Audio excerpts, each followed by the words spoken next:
ผู้ฟังทุกคนทุกท่านสำหรับสาธุชนท่านผู้ฟังที่เก็บรับฟังรายการธรรมาภิวัตน์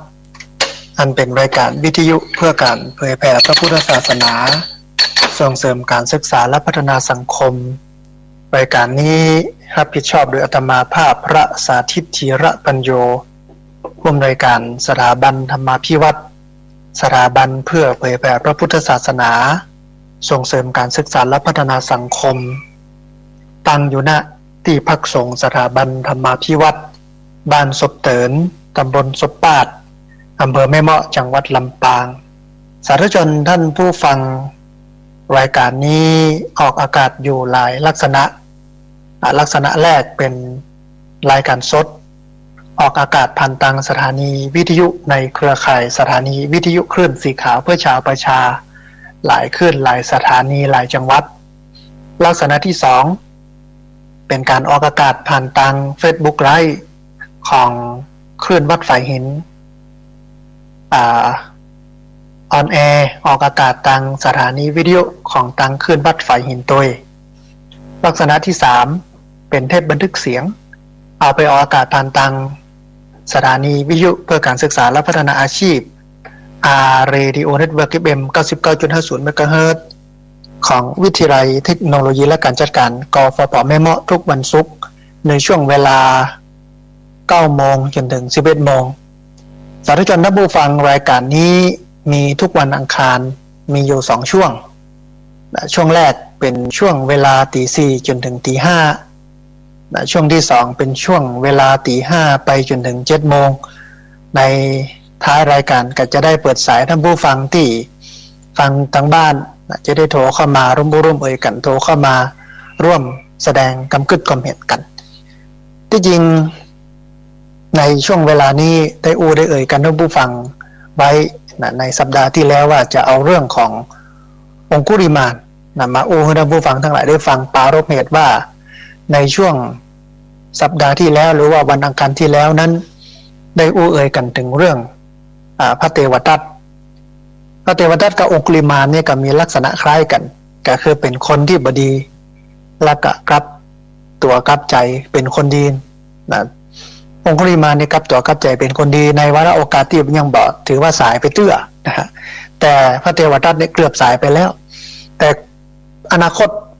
หรือผลลัพธ์ของทั้งสองเนี่ยก็ต่างกันองคุลิมานเนี่ยได้เป็นพระอริยบุคคลเป็นพระอรหันต์ส่วนพระเทวทัตเนี่ยได้เป็นพระพุทธเจ้าประเภทปัจเจกพุทธเจ้าซึ่งน่าสนใจมากกับเกี่ยวข้องสัมพันธ์กันถึงสองท่านนี้นะฮะแต่ด้วยความที่วันนี้ท่านผู้ฟังเป็นวันที่ใกล้เข้าสู่เทศกาลสำคัญประเพณีวัฒนธรรมสำคัญของเฮาก็คือช่วงสงกรานต์หรือว่าปีใหม่เมืองเพราะฉะนั้น วันนี้ก็เลยจะขอปาท่านผู้ฟังมาเรียนรู้เรื่องของการทอดรหัสประเพณีปีใหม่เมืองสักคำหนึ่งให้ท่านผู้ฟังทั้งหลายได้ฟังแล้วก็ได้เรียนรู้ไปด้วยกันได้ไปเรียนรู้ร่วมกันในช่วงที่แล้วได้เอ่ยกันถึงเรื่องตำนานปีใหม่เมืองได้เอ่ยกันถึงเรื่องทอดรหัสประเพณีปีใหม่เมืองในส่วนของเป็นการเปลี่ยนปีศักราชให้ท่านผู้ฟังไปพ้องแล้วแต่ในช่วงนี้เวลามีเยอะจนถึง7 โมงแม่เจ้าเนี่ยก็จะเอาการถอดรหัสโดยละเอียดมาให้ท่านผู้ฟังทั้งหลายได้ฟังกันทีนี้ท่านผู้ฟังถ้ามันมีเวลาเหลือก็จะถึงเรื่องของการแห่ไม้กำสีมหาโพธิ์โดยเนาะเพื่อเป็นการเสียเวลาท่านผู้ฟังวันนี้อาตมาภาพพระสาธิตธีระปัญโยผู้ดำเนินรายการธรรมาภิวัตน์มันเป็นรายการวิทยุเพื่อการเผยแผ่พระพุทธศาสนาส่งเสริมการศึกษาและพัฒนาสังคมและในฐานะหนึ่งก็คือผู้อำนวยการสถาบันธรรมาภิวัตน์สถาบันเพื่อเผยแผ่พระพุทธศาสนาส่งเสริมการศึกษาและพัฒนาสังคมจะพาท่านผู้ฟังมาถอดรหัสประเพณีปีใหม่เมืองเพื่อท่านผู้ฟังได้เข้าใจถึงประเพณีปีใหม่เมืองนะอย่างแรกที่จะถอดรหัสก็คือความสำคัญและความเป็นมาของประเพณีปีใหม่เมืองท่านผู้ฟังประเพณีปีใหม่เมืองคือวันปีใหม่ของคนเมืองคนเมืองก็คือคนที่หรือว่าเขียนภาษาเมือง ซึ่งเป็นกลุ่มชนที่อยู่ในเขต8จังหวัดภาคเหนือตอนบนอันได้แก่เชียงใหม่ลำพูนลำปาง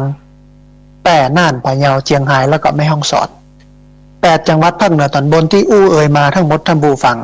อดีตอยู่ในอาณาจักรล้านนาซึ่งเป็นประเทศสราชมีกษัตริย์เป็นของตัวเก้ามีภาษาอู้และอักษรเขียนเป็นของตัวเก้ามีวิธีการดำเนินชีวิตและวัฒนธรรมเป็นของตัวเก้ามีการนับวันเดือนปีเป็นของตัวเก้าดังนั้นในเบื้องต้นนี้อาจสรุปได้ว่าปีใหม่เมืองคือวันปีใหม่ของคนเมืองหรือว่าคนล้านนาซึ่งเป็นกลุ่มชนที่อยู่ในเขต8จังหวัดภาคเหนือตอนบนอันได้แก่เชียงใหม่ลำพูนลำปางแพร่น่านพะเยาเชียงรายและก็แม่ฮ่องสอนโดยเป็นวันเปลี่ยนปีศักราชจากศักราช1ไปสู่ศักราช1เหมือนการเปลี่ยนจากพุทธศักราช2562เป็น2563ของไทยสากลเป็นต้นท่านผู้ฟังประเพณีปีใหม่เมืองอย่างที่เฮาหันกันอยู่ในปัจจุบันวันนี้เนี่ยจะมีอายุเมินนานมาสักแค่ไหนสุดที่จะโหได้โหกันแต่ว่ามีมาเมินนานแล้วจนยอมรับกันว่าเป็นประเพณีสำคัญประเพณีหนึ่งของคนเมืองหรือว่าคนล้านนาคุณค่าและก็ความหมายของประเพณีปีใหม่เมืองที่มีต่อคนเมืองนั้นมีหลายประการซึ่งอาจจะจำแนกได้เป็นข้อดังต่อไปนี้ท่านผู้ฟังข้อแรกเป็นการเปลี่ยนปีท่านผู้ฟังการนับปีศักราชที่นิยมใช้กันในดินแดนล้านนาคือจุลศักราชซึ่งมีอักษรย่อว่าจศจจานจุดสคศาลาจุดนี่เนาะจุลศักราชเริ่มนับเมื่อปีพุทธศักราช1182โดยพระเจ้าโพพาสรหันต์กษัตริย์พม่าความเป็นมาของจุลศักราชเปิ้นมีบันทึกไว้บอกว่าพระสังฆราชพระนามว่าปุตุโสรหันต์เมื่อศึกจากสมณเพศก็คือศึกจากความเป็นตุเจ้าแล้วก็ได้ชิงราชสมบัติและก็สถาปนาตัวเก่าขึ้นเป็นกษัตริย์ลำดับที่19ในราชวงศ์สมุทรฤทธิ์ในประเทศผู้กามก็คือพม่าในปัจจุบันและก็ได้บัญญัติจุลศักราชขึ้นเพื่อใช้ในประเทศพม่าในขณะนั้นเมื่อปีพุทธศักราช1182กำหนดแรกบัญญัติตั้งแต่วันที่พระพุทธเจ้าปรินิพพานไปแล้ว1181 ปีจุลศักราช1ตรงกับพุทธศักราช1182ดังนั้นท่านผู้ฟังจุลศักราชจึงน้อยกว่าพุทธศักราช1181 ปีแล้วก็เนื่องด้วยดินแดนล้านนาก็คือ8จังหวัดภาคเหนือตอนบนได้แก่จังหวัดเชียงใหม่ลำพูนลำปางแพร่น่านพะเยาเชียงรายแล้วก็แม่ฮ่องสอนอยู่ใกล้ประเทศพม่าประกอบกับหลายครั้งถูกพม่าปกครองดังนั้นจึงทำให้ดินแดนล้านนาใช้จุลศักราชเป็นศักราชในการนับปีเป็นหลักนะท่านผู้ฟังหลังจากดินแดนล้านนาถูกผนวกรวมเข้าเป็นอันหนึ่งอันเดียวกันกับสยามประเทศก็คือประเทศไทยในปัจจุบันวันนี้เนี่ยการนับศักราชในดินแดนล้านนาก็ถูกเปลี่ยนจากจุลศักราชมาเป็นพุทธศักราชแต่การเปลี่ยนแปลงดังกล่าวในยุคแรกๆนั้นเนี่ยก็เปลี่ยนได้เฉพาะในระบบราชการเท่านั้นชาวบ้านชาวจองทั่วไปก็ยังใช้จุลศักราชเป็นการนับปีศักราชอยู่และด้วยความที่มีการรวมประเทศให้เป็นอันหนึ่งอันเดียวกันตามที่อาตมาภาพได้อู้เอ่ยมาบวกกับการไล่บ้าของกระแสวัฒนธรรมของภาคกลางผ่านการปกครองของรัฐผ่านสื่อต่างๆก็ทำให้การใช้จุลศักราชเป็นหน่วยนับปีศักราชพร้อมกับวิถีของคนเมืองหรือว่าคนล้านนามันเลือนลางลงชื่อคนเมืองเนี่ยบอกค่อยมีลำเดียวเนี่ยพดไปแผลชื่อฝรั่งก็นะอันการนับปีศักราชเลือนลางเพราะว่าถูกวัฒนธรรมถูกการปกครองถูก สื่อต่างๆเนี่ยมันกลืนกินมันเลือนลางลงการนับปีศักราชเนี่ยก็คงเหลือไว้ในวงการวิชาการวงการโหราศาสตร์วงการศาสนาหรือว่าในหมู่ผู้เฒ่าผู้แก่ต้องอันท่านผู้ฟังคนทั่วไปยากที่จะสนใจหรือยากที่จะเข้าใจในเรื่องนี้และการใช้จุลศักราชเป็นการนับปีศักราชนี้ก็เคยถูกใช้นะในประเทศไทยในอดีตมาก่อนโดยได้เลิกใช้ในสมัยรัชกาลที่5นะเปลี่ยนจากจุลศักราชมาเป็นรัตนโกสินทร์ศกหรือว่ารศหลังจากนั้นก็เปลี่ยนมาเป็นพศที่หลังจนถึงปัจจุบันนี้นะฮะท่านผู้ฟังไทยภาคกลางหรือว่าไทยสากลเนี่ยใช้พุทธศักราชเป็นปีนับศักราชดังนั้น วันที่1 มกราคมของทุกปีจึงเป็นวันขึ้นปีใหม่ของคนไทยภาคกลางหรือว่าไทยสากลแต่สำหรับคนเมืองหรือว่าคนล้านนาที่ใช้จุลศักราชเป็นปีนับศักราชวันขึ้นปีใหม่หรือว่าปีใหม่เมืองจะเป็นวันพญาวันของแต่ละปีตามประเพณีปีใหม่เมืองก็คือวันที่1เป็นวันสังขารล่องวันที่2เป็นวันเนาหรือว่าวันเน่าวันที่3เป็นวันพญาวันแล้วก็วันที่4เป็นวันปากปีโดยวันต่างๆที่อาตมาภาพได้อู้เอ่ยมาตามประเพณีปีใหม่เมืองข้างต้นเนี่ยก็บ่ได้กำหนดตายตัวว่าวันที่13เมษายนของทุกปีต้องเป็นวันสังขารล่องวันที่14เมษายนของทุกปีต้องเป็นวันเนาหรือว่าวันเน่าวันที่15เมษายนของทุกปีต้องเป็นวันพญาวันตามที่ปรากฏในปฏิทินของไทยภาคกลางเพราะว่าไทยภาคกลางเนี่ยเปิ้นต้องการให้มันเป็นอันหนึ่งอันเดียวกันมันง่ายเปิ้นก็วางระบบไว้วันที่13 14 15นี่นะแต่หากต้องยึดเอาหลักการนับวันเดือนปีจุลศักราชแบบล้านนาหรือแบบคนเมืองเป็นหลักบ่ยึดถือเอาปฏิทินของภาคกลางมาเป็นหลักแต่ว่ามันก็ยากเพราะอย่างเพราะปฏิทินภาคกลางเนี่ยมันเป็นระบบราชการเปิ้นก็เฮือยุดตามนั้น มันก็เป็นวันที่13 14 15ทุกปีอ่ะนะเอาก็เลยคิดว่าปีใหม่เมืองมันก็เป็นอย่างนี้เนี่ย13วันสังขารล่องลูก14วันเนาหรือว่าวันเน่า15วันพญาวันเพราะเปิ้นยุดเฮืออย่างนั้นนะแต่ที่จริงแล้วท่านผู้ฟังถ้าเรายึด เอาปฏิทินล้านนาหรือว่าปฏิทินของคนเมืองมาเป็นหลักเนี่ยมันได้เป็นอย่างนั้นเสมอไปเพราะหากบ่ยึดถือการนับวันเดือนปีจุลศักราชแบบล้านนาหรือว่าแบบของคนเมืองเป็นหลักเนี่ยก็บ่อาจที่จะฮ้องได้ว่าปีใหม่เมืองได้ท่านผู้ฟังเพราะได้กล่าวไว้ข้างต้นเพื่อท่านผู้ฟังทั้งหมดทั้งปวงเล่ามากันตั้งแต่เก้าแต่ต้นเนี่ยเพื่อท่านผู้ฟังทั้งหลายได้ฟังว่าปีใหม่เมืองก็คือปีใหม่ของคนเมืองหรือว่าคนล้านนาเพราะนั้นมันก็จะต้องยึดเอาแบบฉบับการนับปีศักราชของล้านนาเป็นหลักดังนั้นท่านผู้ฟังหากเขายึดการนับวันเดือนปีจุลศักราชแบบล้านนาหรือว่าแบบของคนเมืองมาเป็นหลักหรือว่ามาเป็นฐานในการนับวันขึ้นปีใหม่ตามประเพณีปีใหม่เมืองเขาก็จะปะว่าประเพณีปีใหม่เมือง ตามการเปลี่ยนศักราชจากจุลศักราช 1181 เป็นจุลศักราช 1182 ปีพุทธศักราช 2563 มันจะมีดังนี้ท่านผู้ฟังวันที่14เมษายนจะเป็นวันสังขารล่องวันที่15เมษายนจะเป็นวันเนาหรือว่าวันเน่าวันที่16เมษายนจะเป็นวันพญาวันหรือว่าวันขึ้นปีใหม่แล้วก็วันที่17เมษายนนั่นจะเป็นวันปากปี14เมษายนจะเป็นสังขารล่อง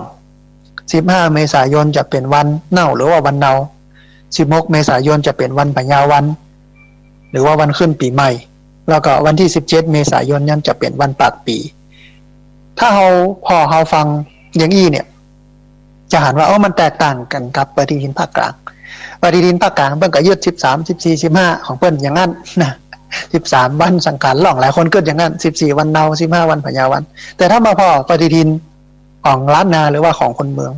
ตติอาตมาภาพได้อูว่าถ้าเฮาไปยึดเอาปฏิทินล้านนาหรือว่าของคนเมืองมันจะฮ้องว่าปีใหม่เมืองไม่ได้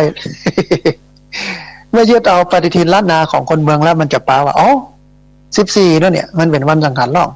15มันเป็นวันเน่าหรือว่าวันเนา16มันเป็นวันพญาวัน17มันเป็นวันปากปีท่านผู้ฟังเหตุที่เป็นอย่างอี้ก็เพราะว่าจากการคำนวณนับวันเดือนปีตามหลักการนับแบบสุริยคติก็คือเอาพระอาทิตย์เป็นตัวตั้งการนับเนี่ยมันนับ2อย่างของคนโบราณใจการนับ2อย่างคือสุริยคติเอาพระอาทิตย์ขึ้นพระอาทิตย์ลงเป็นวันที่1เป็น1วันนะแถมตำราหนึ่งเป็นเอาจันทรคติเอาการขึ้นการลงของพระจันทร์เป็นตัวนับนะอันจากการคำนวณนับวันเดือนปีตามหลักการนับแบบสุริยคติก็คือเอาพระอาทิตย์เป็นตัวตั้งของปาดเจ้าล้านนากับปะก็พบว่าพศ2556คือผ่านมาแล้วหลายปีเป็นต้นมาเนี่ยดวงอาทิตย์ได้เปลี่ยนการโคจรจากราศีมีนเข้าสู่ราศีเมษจากเดิมวันที่13เมษายนเป็นวันที่14เมษายนแทนโดยจะเป็นอย่างอี้ไปจนถึงปีพุทธศักราช2585รวมระยะเวลา30ปีคือ14 15 16 14จะเป็นวันสังขารล่อง15จะเป็นวันเนาหรือว่าวันเน่า16จะเป็นวันพญาวันหรือวันขึ้นปีใหม่จะเป็นไปอย่างอี้ไปจนถึงปี2585หรือระยะเวลารวม30ปีถ้านับจากปี2556จะเป็นอย่างอี้ไปเห็น30ปีเกือบ30ปีนะท่านผู้ฟังทีนี้เขาได้รู้ได้เข้าใจเป็นเบื้องต้นว่าอ๋ออันปีใหม่เมืองก็คือปีใหม่ของคนเมืองคนเมืองก็คือคนล้านนาที่อยู่ในเขต8จังหวัดภาคเหนือคือเชียงใหม่ลำพูนลำปางแพร่น่านปัญญาเชียงรายแล้วก็แม่ฮ่องสอนซึ่งล้านนาเนี่ยมีการนับวันเดือนปีหรือว่าศักราชเป็นของเก่ามีวิถีวัฒนธรรมมีจารีตประเพณีเป็นของตัวเองมีกษัตริย์นะเป็นของตัวเก่าจนกระทั่งที่ว่าประเทศพม่าเข้ามาปกครองหลายปีลำปางเชียงใหม่ลำพูนตกเป็นเมืองขึ้นของพม่ามาปกครองหลายปีในการปกครองของพม่าและการอยู่ใกล้ของพม่าเนี่ยพม่าก็เอาวิถีวัฒนธรรมต่างๆเข้ามานะคือเขาได้ปฏิบัติกันโดยเฉพาะการนับปีศักราชนะซึ่งเขาใช้การนับปีศักราชจากจุลศักราชเป็นหลักนะซึ่งก็มาเปลี่ยนเป็นพุทธศักราชนี่ทีหลังนะฮะอันนี้คือปีใหม่เมืองถ้ามาพอกันง่ายๆก็คือเป็นการเปลี่ยนปีนั่นเองจากศักราชหนึ่งไปสู่ศักราชหนึ่งไทยสากลเปลี่ยนกันวันที่1 มกราของทุกปีจาก2562เป็น2563 2563เป็น2564ก็จะเปลี่ยนกันวันที่1 มกราคมของทุกปีแต่ของเฮาเนี่ยท่านผู้ฟังเฮาจะถือเอาวันที่เป็นวันพญาวันของทุกปีเป็นวันขึ้นปีใหม่ก่อนในช่วงเวลาที่ผ่านมาก่อนปี2556เนี่ยก็เป็นวันที่15แต่หลังจากปี2556เนี่ยไปจนถึงแหม30ปีไปตั้งหน้าก็คือปี2585เนี่ยวันที่16เมษายนจะเป็นวันขึ้นปีใหม่ของคนเมืองนะมันก็มีสาระสำคัญก็คือเนี่ยปีใหม่เมืองก็คือการเปลี่ยนปี หลายคนก็บอก บ่เข้าใจเมื่อถึงเวลาปีใหม่เมืองขึ้นมาปุ๊บกันเนี่ยปีใหม่เมืองประเพณีปีใหม่เมืองก็อย่างแห่ขวตาล กินเหล้านะแห่อันขนทรายเข้าวัดตามหมอคนเฒ่าคนแก่ไปแอวหาพ่อหาแม่ปีใหม่เมืองแต่นัก70%นักไปตีแอวที่เล่นที่กินเป็นหลักเบอร์หูเลยว่าอ๋อ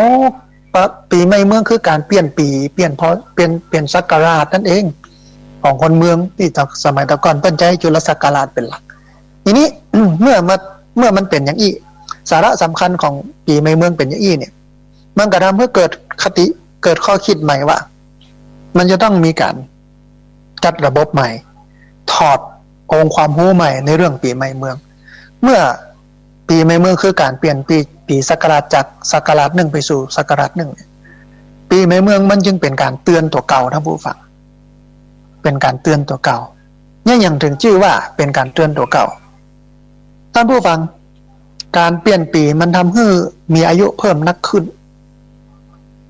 คนไทยภาคกลางไทยสากลเนี่ยอายุจะนักขึ้นก็ต่อเมื่อเขานับวันที่1 มกราของทุกปีแต่คนเมืองจะนับวันพญาวันก็คือวันที่16หรือวันที่15แล้วแต่การนับนะมันเป็นการที่ทำให้เขามีอายุเพิ่มขึ้นการที่อายุเพิ่มขึ้นจะเป็นการย้ำเตือนให้คนเมืองรู้ถึงความเปลี่ยนแปลงของวัยท่านผู้ฟังโดยละอ่อนจะรู้สึกว่าหมู่เขาเนี่ยมันใหญ่ขึ้นมันโตขึ้นเป็นหนุ่มเป็นสาวซึ่งเป็นวัยที่มีพลังนักหรือเป็นวัยที่จะเนี่ยสิ่งต่างๆได้นักทั้งในแง่ดีแล้วก็แง่เสียดังนั้นคนในวัยนี้ควรนำเอาพลังที่มีอยู่ไปใช้ในทางที่มันสร้างสรรค์ก่อคุณหรือว่าประโยชน์ให้กับสังคมมากกว่าจะไปก่อทุกข์ก่อโทษให้กับสังคมนะเมื่อถึงสงกรานต์หรือว่าปีใหม่เมืองเกิดขึ้นปุ๊บละอ่อนก็เขาแก่ขึ้นเขาใหญ่ขึ้นเขาโตเป็นหนุ่มเป็นสาวขึ้นนะเพราะฉะนั้นต้องเอาพลังของคนหนุ่มคนสาวละอ่อนเอาความสร้างสรรค์ภาษาวิชาการมันความเฟซนะความสดของละอ่อนเนี่ยไปใช้ในทางสร้างสรรค์เอาไปก่อทุกข์ก่อโทษให้กับสังคมอันนี้คือละอ่อนนะวัยต่อมาคือวัยหนุ่มสาวเมื่อถึงปีใหม่เมืองขึ้นมาปุ๊บคนหนุ่มคนสาวจะรู้สึกว่าตัวเก่านั้นเป็นคนใหญ่เพิ่มขึ้นนั่นหมายถึงการที่จะต้องมีความรับผิดชอบนักขึ้นมีความอดทนนักขึ้นมีเหตุมีผลนักขึ้นสรุปแล้วก็คือจะต้องมีกำกึดนักขึ้น เมื่อถึงปีใหม่เมืองขึ้นมาปั๊บคนหนุ่มคนสาวจะต้องมีกำกึดนักขึ้นมันแสดงภาวะความเป็นคนใหญ่เพราะการเป็นคนใหญ่ก็คือคนที่มีกำกึดนะวัยถัดมาก็คือวัยคนใหญ่คนใหญ่จะรู้สึกว่าตัวเก่านี้เริ่มก้าวย่างเข้าสู่วัยชราเป็นวัยที่พ้นจากการกินการแอวการเล่นสนุกสนานการมั่วสุมยุ่งเกี่ยวกับอบายมุขแล้วล่ะเพราะว่าเป็นวัยที่จะต้องเป็นที่เปิ้งเป็นแบบเป็นอย่างในทางที่ดีให้กับคนในวัยเด็กแล้วก็วัยหนุ่มสาวเมื่อถึงปีใหม่เมืองขึ้นมาปุ๊บคนใหญ่ก็จะละเว้นอบายมุขทั้งหมดทั้งปวงบ่ม่วนบางงานละต้องเป็นที่เปิ้งที่อิงเป็นแบบเป็นอย่างเพื่อกับคนหนุ่มคนสาววัยหนึ่งคือวัยคนเฒ่าคนแก่วัยผู้เฒ่าผู้แก่คนเฒ่าคนแก่เมื่อถึงปีใหม่เมืองก็จะรู้สึกว่าเฮานี่ใกล้จะถึงที่สุดของการเดินทางบนเส้นทางของชีวิตแล้วดังนั้นคนในวัยนี้จะหันหน้าเข้าวัดเพื่อแสวงหาความสุขความสงบในบ้านปลายชีวิตและเพื่อที่จะสั่งสมเสบียงก็คือบุญเอาไปไว้ในภพหน้าเอาไปไว้ในชาติหน้าอย่างที่คนบักเก่าเปิ้นว่านะทำบุญไว้เถอะมันบ่เสียหลายจักได้สบายต่อไปหน้า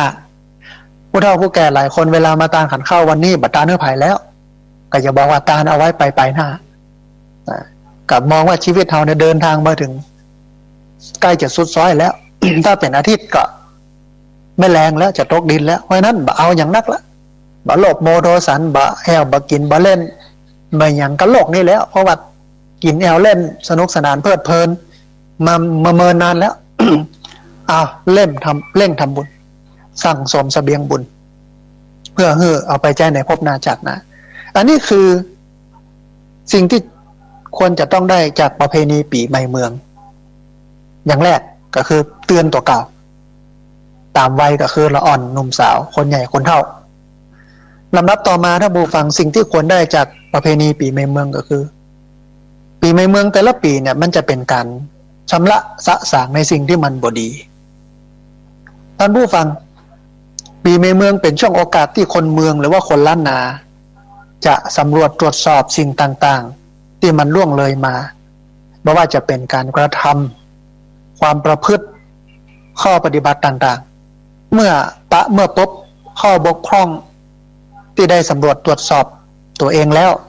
ก็จะตั้งจิตอธิษฐานละเว้นการกระทำที่มันเป็นความชั่วเหล่านั้นโดยให้การกระทำที่มันเป็นความชั่วเหล่านั้นเนี่ยมันตก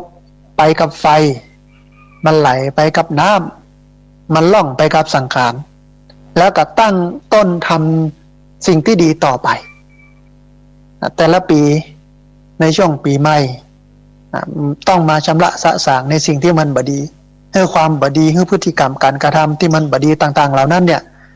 มันตกไปกับไฟมันไหลไปกับน้ำมันล่องไปกับสังขารวันที่16 เมษายนที่จะถึง วันพญาวันขึ้นปีใหม่เมื่อเที่ยงคืนหลังจากเที่ยงคืนวันที่15ไปแล้วมันก็เข้าสู่ปีใหม่เมืองปั๊บก็ตั้งจิตอธิษฐานว่าความขี้จมความขี้ข้านความขี้เหล้าความขี้อิจฉาริษยาความขี้งุดหงิดความอย่างโมหะและหลายอย่างบดีดักทั้งหลายทั้งปวงขอมันตกไปกับไฟมันไหลไปกับน้ำข้าจะบัญญัติสิ่งเหล่านั้นเพื่อมันล่องไปกับสังขารทั้งหมดทั้งปวงเป็นการชำระสะสางในสิ่งที่มันบดีเพราะปีใหม่อย่างอี้มันมีคุณค่าและมีความหมายและเป็นประโยชน์ลูกแต่ที่อย่างมีกินเหล้าเมายาตื่นมาสามีหาตึงบ้านเฮียเบอแล้วปีใหม่อย่างอี้เนี่ยชีวิตดีขึ้นนะอย่างมาหนึ่งนะบูฟังความคุณค่าความหมายความสำคัญของปีใหม่เมืองกับคนเมืองอันหนึ่งก็คือมันเป็นการเริ่มต้นทำในสิ่งใหม่ท่านผู้ฟังปีใหม่เมืองเป็นช่วงโอกาสที่คนเมืองหรือว่าคนล้านนาเนี่ยจะตั้งจิตอธิษฐานทำในสิ่งที่ยังทำบ่สำเร็จในปีที่ผ่านมาให้มันสำเร็จลุล่วงต่อไปแรงอธิษฐานนี้จะไปกระตุ้นจิตใจที่มันหดหู่ท้อถอยให้มีแหงขึ้นมามันจะเกิดการตั้งใจใหม่ตั้งความหวังใหม่เกิดความพยายามใหม่ถือว่าเป็นการเริ่มต้นชีวิตใหม่แห่งครั้งหนึ่งถึงเวลาปีใหม่เมืองมาปุ๊บหลังเที่ยงคืนวันที่15 เมษายนคนเมืองก็จะตั้งจิตอธิษฐานว่าอันจะขอเนี่ยอันนี้จะเก็บออมหอมรอมริบบะโอยสุรุ่ยสุร่ายละจะเอาละต่อไปนี้จะตื่นเจ้าขึ้นต่อไปนี้จะมีน้ำจิตน้ำใจขึ้นต่อไปนี้จะซื่อสัตย์สุจริตขึ้นต่อไปนี้จะมีจิตอาสาขึ้นอันนี้คือเริ่มต้นเนี่ยทำในสิ่งใหม่คุณค่าความหมายและความสำคัญของประเพณีปีใหม่เมืองที่มีต่อคนเมืองอันหนึ่งก็คือมันเป็นวันกตัญญูหรือว่าวันผู้สูงอายุท่านผู้ฟังปีใหม่เมืองนี่เป็นช่วงโอกาสที่คนเมืองหรือว่าคนล้านนาจะแสดงความกตัญญูกตเวทีต่อบุพการีและก็ผู้มีพระคุณโดยการทำพิธีขอขมาและก็รดน้ำดำหัวบุพการีและก็ผู้มีพระคุณพระสงฆ์องค์สังฆเจ้าเป็นต้นก็เลยถือว่าวันนี้มันเป็นวันกตัญญูหรือว่าวันผู้สูงอายุให้มีครัวอะไรอย่างเสื้อผ้าอาภรณ์กำคบกำกินซื้อมาคือป่อคือแม่ครูบาอาจารย์ผู้มีพระคุณทั้งหลายได้กินได้ใช้เป็นการปฏิการะตอบแทนคุณที่เปิ้นได้ดูแลเลี้ยงดูอบรมสั่งสอนอุปถัมภ์บำรุงเกื้อกูลเขามาคนเมืองก็ถือความกตัญญูเป็นสิ่งสำคัญท่านผู้ฟังเหมือนที่พระพุทธเจ้าตรัสไว้ว่านิมิตังสาธุรูปานังกตัญญูกตเวทิตาความกตัญญูนั้นเป็นเครื่องหมายของคนดีคนบดีเนี่ยเฮากับพอหูว่าใครเป็นคนบดีแต่คนดีนี่มันพอยากคนสูงคนต่ำก็พอง่ายคนดำคนขาวก็พอง่ายพอใจไม่ยิงก็พอง่ายแต่คนดีเนี่ยมันจะพอตัดใดเอาอันยังมาเป็นเครื่องหมายของการเป็นคนดีพระพุทธเจ้าก็บอกว่าเอาความกตัญญูเนี่ยค่ะเป็นเครื่องหมายของคนดีนี่บดีก็พอที่ความกตัญญูหั่นถ้ามันกตัญญูมันก็เป็นคนดีถ้ามันบักกตัญญูมันก็เป็นคนดีคนจีนซ้ำหายท่านผู้ฟังเปิ้นถือเปิ้นบอกว่า100,000,000ความดีไม่สู้หนึ่งกตัญญู100,000,000ความดีไม่สู้หนึ่งกตัญญูนั่นหมายความว่าเขาจะไปยะความดีมาเสี่ยงตีทำความดีหลายอย่างมาแต่เขาบ่ได้แสดงออกบอกถึงความกตัญญูต่อพ่อแม่นั่นแสดงว่าความดีนั้นมันสมบูรณ์เปิ้นว่าแห่งอันหนึ่งคนจีน น้ำ1 หยด นะทดแทน1 ลำธารคือเปิ้นฮื้อน้ำพอมายศ1ต้องทดแทนเปิ้นด้วยลำธารน้ำถึงลำธารน้ำถึงห้วยนั่นต้องหนักกว่าเป็นมหูจักกี่เต่านะน้ำ1 หยดทดแทน1 ลำธารมันว่าอย่างนั้นนี่คือคุณค่าความหมายและความสำคัญของประเพณีปีใหม่เมืองที่มีต่อคนเมืองนะแถมอันหนึ่งนะบูฟัง คุณค่าความหมายความสำคัญของประเพณีปีใหม่เมืองที่มีต่อคนเมืองก็คือเป็นวันพบญาติหรือว่าเป็นวันครอบครัวปีใหม่เมืองเนี่ยเป็นช่วงโอกาสที่คนเมืองหรือว่าคนล้านนาที่ไปทำงานหรือว่าอาศัยอยู่ที่อื่นจะกลับไปยังถิ่นฐานบ้านเกิดของตัวเก่าเพื่อพบปะพูดคุยไต่ถามสารทุกข์สุขดิบหรือว่าปรับทุกข์เพิ่มสุขให้แก่กันและกันแต่จะให้ดีเนี่ยบ่ต้องเอาเหล้ามาเป็นตัวตั้งบ่ต้องเอาเหล้าเข้ามาเกี่ยวปะกันปุ๊บกับซุ้มเหล้ากันที่มันใช่ตีละมันได้เป็นวันพบญาติมันได้เป็นวันครอบครัวล่ามกาล่านี้กินเหล้าไปกินเหล้ามาด้วยกันปุ๊บอันนี้ของอ้ายอันนี้ของลุงอันนี้ของผมอันนี้ของน้องกินไปกันอันนี้ของคิงอันนี้ของฮา จดบ่คุยกันเนี่ยพิษหัวกันเนี่ยทะเลาะวิวาทกันเอาละถึงแม้บ่พิษหัวกันบ่จดบ่คุยกัน บ่ทะเลาะวิวาทกันขับรถขับลาไปหั่นไปนี่รถแฉลบรถจนย้อนเมาแล้วครับแต่ว่าดีปีนี้ที่อันไวรัสโควิด-19 นะระบาด เว้นระยะทางสังคม มันได้ซุมเหล้ากันละถ้าปะกันเนี่ยแทนที่จะซุมเหล้าก็มาเอากินข้าวไปกันนะตอนช้อนกลางล้างมือนะกินร้อนช้อนกลางล้างมือนะต้องเซฟตัวเองอยู่ห่างกัน2 เมตรเว้นระยะห่างอีกเป็นต้นเนาะก็เป็นวันที่ญาติพี่น้องได้มาปะกันนะลูกเต้าเหล่าหลานไผที่ไหนตั้งใดไปอยู่ต่างถิ่นต่างที่ได้มาปะกัน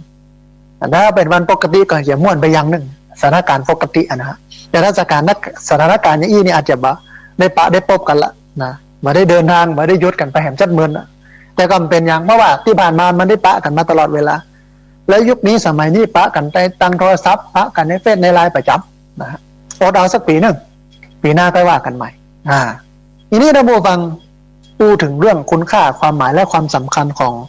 ประเพณีปีใหม่เมืองไปแล้วซึ่งมีอยู่6 อย่างเนาะตอนนี้จะอู้ถึงเรื่องกิจกรรมของคนเมืองในช่วงปีใหม่เมืองเพื่อท่านผู้ฟังทั้งหลายได้ฟังกันสักหน่อยหนึ่งในช่วงปีใหม่เมืองคนเมืองมีกิจกรรมที่ต้องท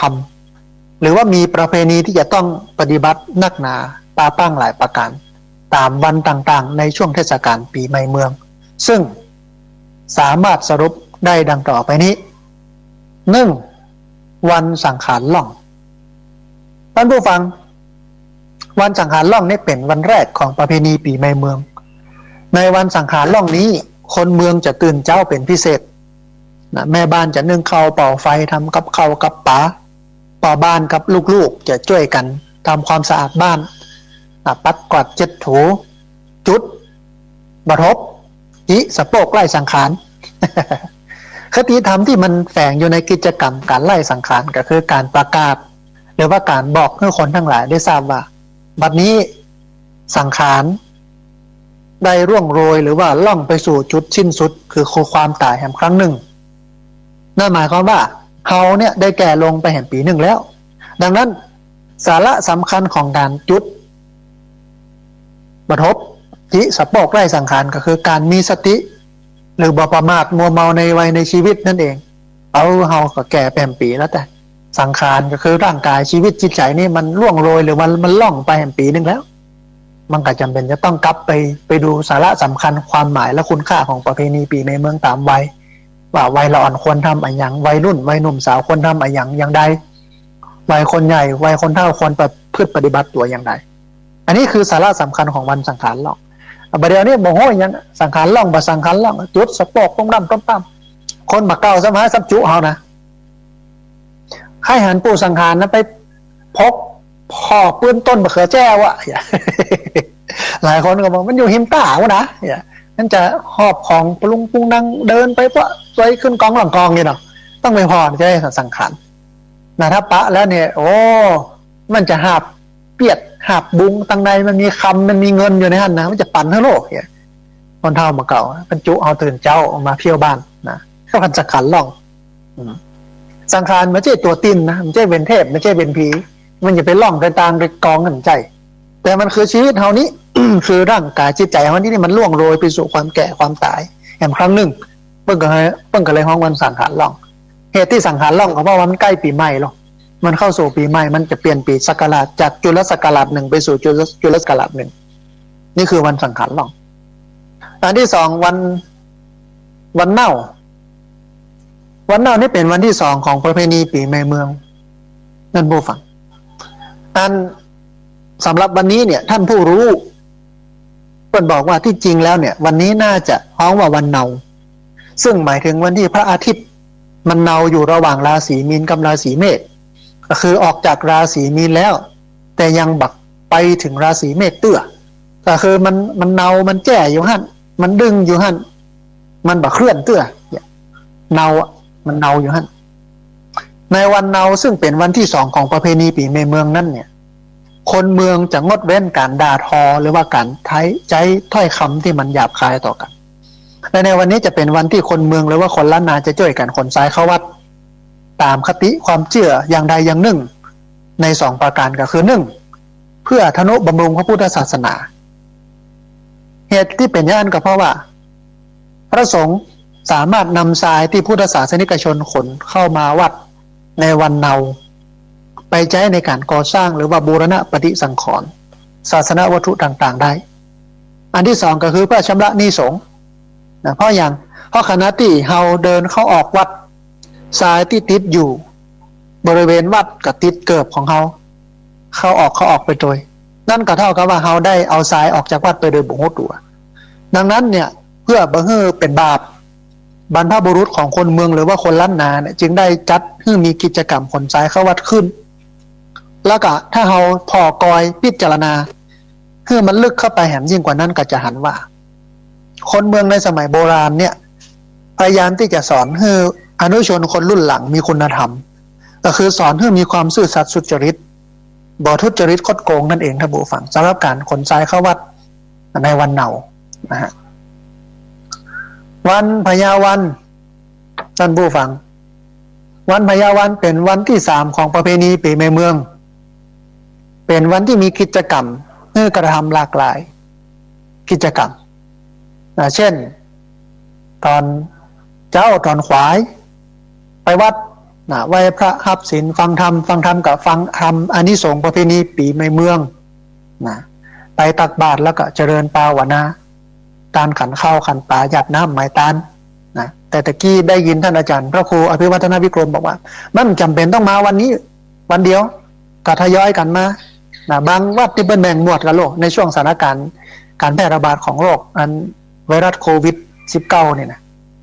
หมวดนี้มาวันนี้หมวดนี้มาวันนี้มากันต้องมาพร้อมกันมาจ้อมมาพร้อมกันมาจุกันเต็ม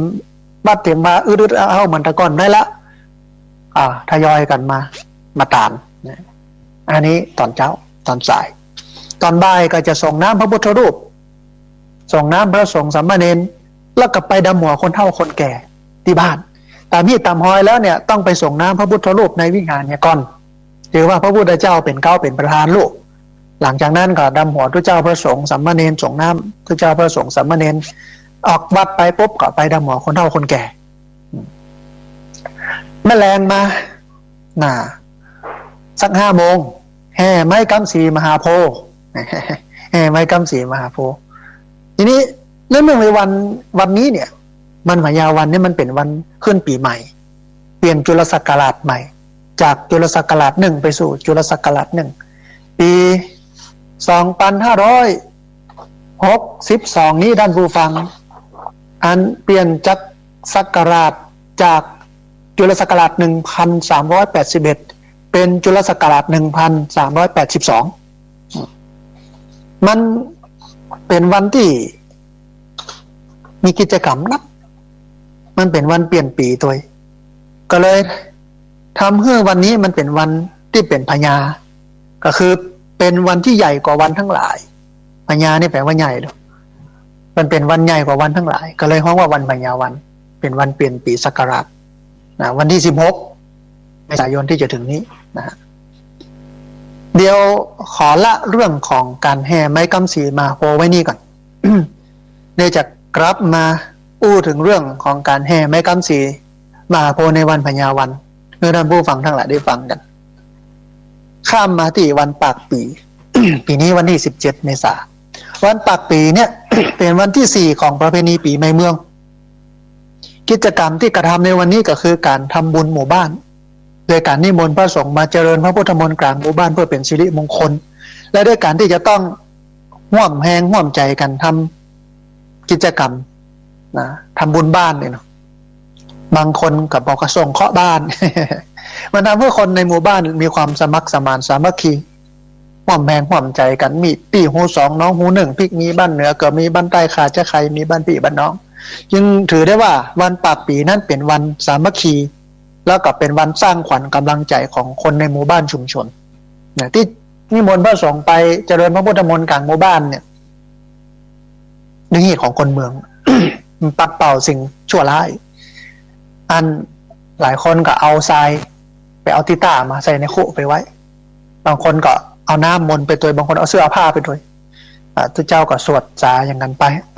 เสร็จแล้วก็เอาน้ำมนต์ไปพระไปผายเพื่อเป็นสิริมงคลที่จริงมันแบบความเป็นสิริมงคลมันได้เกิดจากการเอาน้ำมนต์ไปพระไปผายแต่มันเกิดจากการเอาธรรมะที่ได้จากการได้ไปฟังคือไหว้พระรับศีลฟังธรรมตัดท่านเนี่ย ไปประพฤติปฏิบัติแต่อย่างน้อยที่มันเป็นมงคลก็คือเนี่ยหลังจากนี้ไป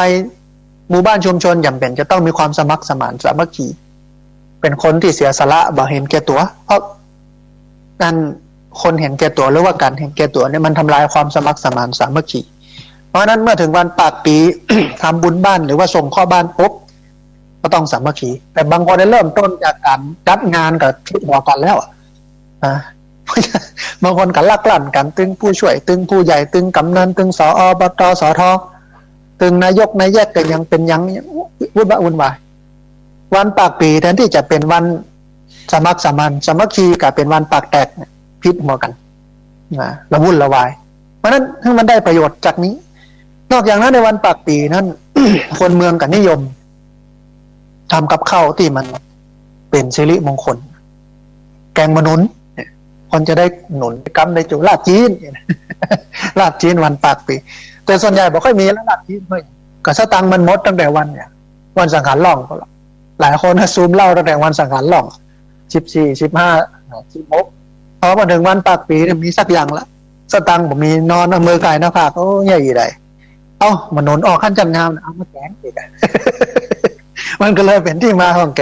กงมนุนในวันปากปีอันนี้สันนิษฐานโดยธรรมภาพเองแต่ด้วยความเชื่อก็บอกว่าเนี่ย ถ้ากินแกงมนุนเนี่ย มันจะคนจะกั้มจะจูจะอุดจะหนุนนี่หรอกินลาบจีนก็จะมีลาบมีโจกมีลาบนะคืออย่างนั้นนะแต่ถ้าเกิดกินลาบจีนต้องคั่วให้ก่อนนะท่านผู้ฟังหน้าฮ้อนนี่ได้นะมากินลาบดิบในรู้ต้องเป็นโรคอุดับตับไหมอย่างที่ว่าเนี่ยต้องปรุงให้สุกก่อนรับประทานเนาะนี่คือวันปากปีทีนี้ ย้อนไปวันพญาวันที่อู้ถึงเรื่องของการแห่ไม้กำสี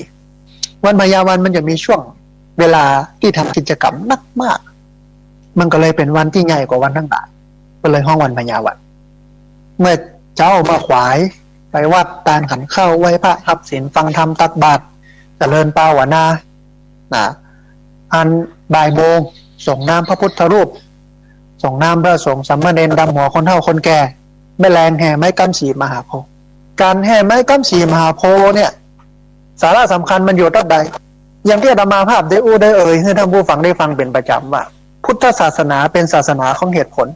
พุทธแปลว่ารู้คืออย่างมันต้องมีเหตุผลรองรับมันต้องมีหลักการ มันต้องมีปัญหาว่าอย่างสาระสำคัญของมันเยอะรองรับแต่ด้วยความที่เขาบอกว่าคืออะไรทำอย่างไรมันยากกันมันห้องว่าเหมือนเทน2 บาททำต่อๆกันไปโดยที่บอกถึงสาระความหมายทำโดยที่บอกถึงสาระความหมายมันเข้ามันเลอะเทอะมันไกลไปจากหากงูนเก้าของมันไปนักขึ้นแห่ไม้กำสีมหาโพธิ์เนี่ย ที่จริงแล้วเนี่ยคนบักเก่าคนโบราณบรรพบุรุษเราเนี่ยต้องการปลูกฝังให้ลูกหลานคนเมืองหรือว่าคนล้านนาเนี่ยฮักวัดฮักวาฮักศาสนากำจูศาสนาก็เกิดพอท่านผู้ฟังแห่ไม้กำสีไปตัดเอาไม้มาไม้งามมาแห่กันมองซิงมองไปกันระวังที่แห่กับกินเหล้าเมายาหนำเลยหลายที่นี้ เลยไปแถมมีรถเท็กวันนะเพอนี่มีแถวรถแห่วันเนี่ยนะเต้นกันวุ่นวายวิบวับวิบวับเนี่ยเป็นเพลงที่เพิ่นกำลังออกมานะเต้นกันไปกินเหล้ากันไปเอาไม้ไปกั้มไปก่ายก็โผล่ไว้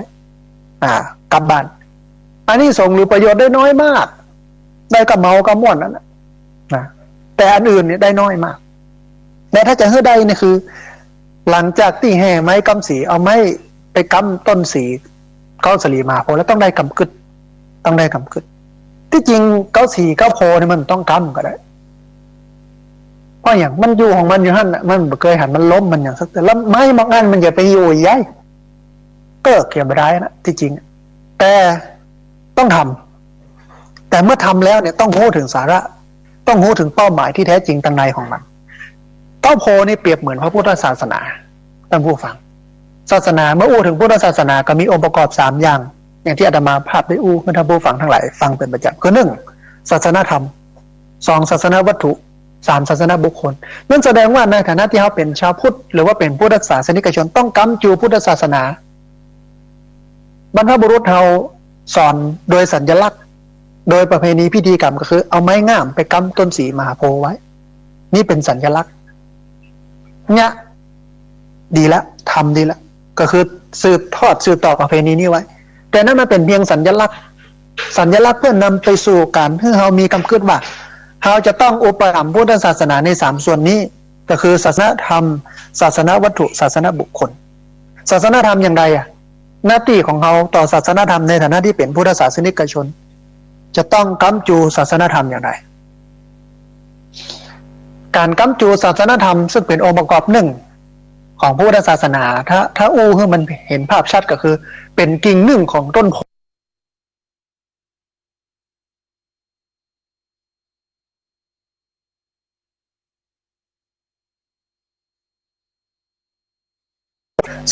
ศาสนาวัตถุอันที่บ่มีก็สร้างแปลงเวลาสร้างเวลาแปลงเนี่ยไม่ใช่แปลงให้มันคือเอาความงามเป็นตัวตั้งแต่ใจหลักการของพุทธศาสนาก็คือเรียบง่ายประหยัดประโยชน์มองถึงประโยชน์ของการใช้งานมากกว่าความสวยงามที่มันจะต้องเอาสตางค์ไปเสี่ยงกับสิ่งที่มันไม่จำเป็นนะแต่มันหนึ่งก็คือเมื่อสร้างแล้วในส่วนศาสนาวัตถุนะที่มันรู้ ซ่อมแซมไปนะสร้างโดยใจหลักการเรียบง่ายประหยัดประโยชน์บรรลุก็ซ่อมนี่คือศาสนาวัตถุวิหารกุฏิเจดีย์อย่างต่างๆในวัดในวาของเราก็จะช่วยกันพอแต่มันนั่นคือศาสนาบุคคลคือทายาทผู้สืบทอดสืบต่อพระพุทธศาสนาก็คือพระสงฆ์องค์สามเณรหน้าที่ของเราในฐานะเป็นพุทธศาสนิกชนศาสนาบุคคลทุกเจ้าพระสงฆ์องค์เนรกับเหมือนกับกิ่งต้นสีมาเพราะกิ่งหนึ่งจะต้องไปกำวิธีการกำก็คืออุปถัมภ์บำรุงด้วยปัจจัย4อาหารเครื่องนุ่งห่มที่อยู่อาศัยยารักษาโรคต้องไปดูแลเพิ่น แต่ถึงวันนี้บักกุ้มนะท่านผู้ฟังบางวัดนี่แทบจะบ่มีกินลำบากเครื่องนุ่งห่มนะบางวัดบางวานี่แทบจะบ่ค่อยมีใส่เหมือนกันนะมันเก่ามันมีเปลี่ยนยารักษาโรคเวลาเจ็บเป็นเย็นไข้มาเนี่ยบ่มีไผเอาไปห้องยุกห้องยาบ่มีไผพ่อไผก้อยนะที่อยู่อาศัยบางเตื้อนี่แทบจะบ่มีบางรูปโอ้อยู่ลำบากกุฏิกุเถอะก็บ่ดีที่มันมีก็จิกปิกไหนก็ป้อเจ้าว่าไหนก็ควักอันนี่คือหน้าที่ของเราที่ต้องไปกำจูศาสนาบุคคลนะในส่วนของทุกเจ้าพระสงฆ์องค์เน้นอุปถัมภ์บำรุงด้วยปัจจัย4อาหารเครื่องนุ่งห่มที่อยู่อาศัยยารักษาโรคโดยเฉพาะเปิดประกาศเคอร์ฟิวกันอย่างอี้เนี่ยโยมบอกให้มันขินประกาศต้องไปพอทุกเจ้าพระสงฆ์ที่วัดโดยนะฮะแต่มันนึ่งก็คืออุปถัมภ์บำรุงสนับสนุนส่งเสริมเกื้อกูลให้เปิ้นได้ศึกษาและได้ปฏิบัติธรรมเปิ้นได้เห็นรู้ธรรมะว่าพระพุทธเจ้าสอนอะไรอย่างเปิ้นได้ปฏิบัติธรรมนี่คือการกำจูพระพุทธศาสนาที่บรรพบุรุษเราได้ทำเป็นสัญลักษณ์ก็คือกำสีมหาโพธิ์เพราะนั้นประเพณีแห่ไม้กำสีมหาโพธิ์ก็ทำไปแห่ไปด้วยกำไปแต่หลังจากนั้นแล้ว ต้องมาพอตรงที่อาตมาภาพปูนี้ต้องมาปฏิบัติตามนี้คือ กำกิ่งแรกก็คือศาสนธรรมโดยการศึกษาปฏิบัติเผยแผ่ธรรมะหลังจากนี้ไปถ้าเอาเนี่ยบ่ได้เฮาทำบ่ได้เฮาศึกษาได้เฮาปฏิบัติได้แต่เฮาเผยแผ่บ่ได้เฮามีโอกาสได้ศึกษาเฮามีโอกาสได้ปฏิบัติเฮาก็สนับสนุนเกื้อกูลส่งเสริมให้เปิ้นคนที่เปิ้นทำอยู่คนที่เปิ้นปฏิบัติอยู่คนที่เปิ้นศึกษาอยู่เพื่อได้ฝึกศึกษาและปฏิบัติได้เผยแผ่อย่างสถานีวิทยุในเครือข่ายสถานีวิทยุคลื่นสีขาวเพื่อชาวประชาเป็นการเผยแพร่ศาสนธรรมเขาจะกำจูพุทธศาสนาในส่วนนี้ก็อุปถัมภ์บำรุงสถานีไปกาน้ำกาไฟอย่างก็ว่ากันไปเหมือนที่ท่านอาจารย์พระครูอภิวัฒนวิกรมพยายามประชาสัมพันธ์ให้ญาติโยมมาช่วยกันหรือสถานีอื่นๆขึ้นอื่นๆที่รับสัญญาณไปออกอากาศอยู่ตรงนี้นี่คือการกำจูที่มันถูกต้องแต่ถ้าไปแห่ไม้กำสีแล้วกลับมาได้อย่างสักอย่างได้ก็ขี้หาเล่าอีกเนาะ มีประโยชน์เนี่ยสักอย่างมันไม่ใช่เป็นไม้กำสีมันเป็นไม้ไก่สีเอาไปเกิดไปกองที่ว่าทำได้หลายที่เพิ่นพัฒนาไปจนถึงกระทั่งที่ว่าเอาไม้ที่มันใจได้เอาไปกายไปอย่างเสร็จเรียบร้อยแล้วทำพิธีเรียบร้อยแล้วกำเรียบร้อยแล้วปั๊บลื้อมาเก็บไว้เอาไปซ่อมแซมศาสนวัตถุอย่างต่างๆที่มันรุมันเสียไปแปลงใหม่ก็ได้แต่ถ้าเอาไม้ไปเลอะไปเลยมาตัดเปลืองไม้ป่าเนี่ยมาได้นะใจมันได้เอามากายไว้ฮะเกิกมาได้ลาตำรานี่เป็นปัญหาตัวเจ้าพระเนรละเด็กละอ่อนไปกวาดไปเที่ยวไปเล่นไปอยู่บริเวณโน้นนั้นลมปัดลมอย่างไม้ก้นใส่หัวแตกตายอย่างกันยังมีนะนี่คือการแห่ไม้กำสีมหาโพธิ์ในวันพญาวันนี้เนี่ยนะผู้ฟังก่อนที่จะเปิดสายถ้าผู้ฟังที่ฟังอยู่ทางบ้านได้โทรเข้ามาร่วมเอ่ยกันได้โทรเข้ามาร่วมแสดงกับคิดความเห็นกันวันนี้ปาท่านผู้ฟังได้ถอดรหัสประเพณีปีใหม่เมืองจะทบทวนกันสักน้อยหนึ่งก่อนที่จะเปิดสายท่านผู้ฟังอัน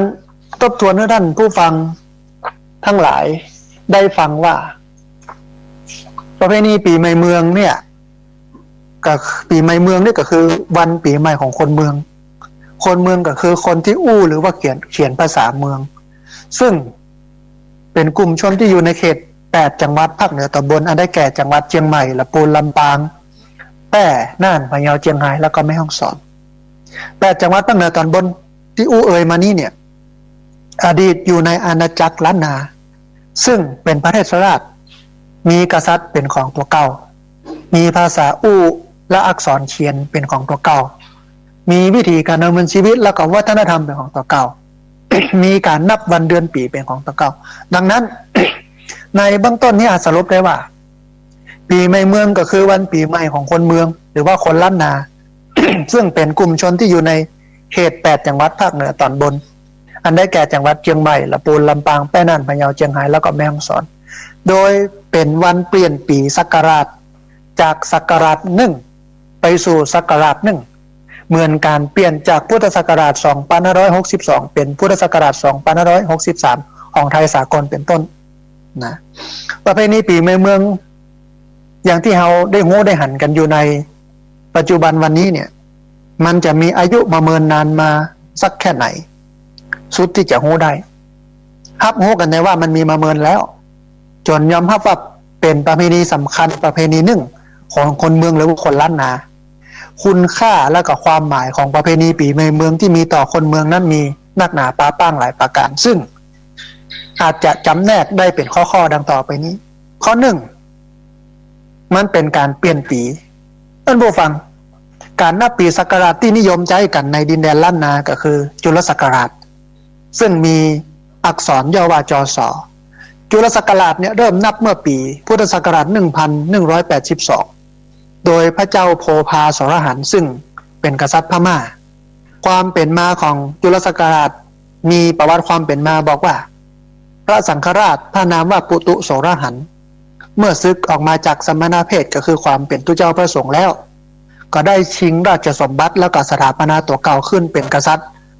ลำดับที่19ในราชวงศ์สมุทรฤทธิ์ในประเทศผู้การก็คือพม่าปัจจุบัน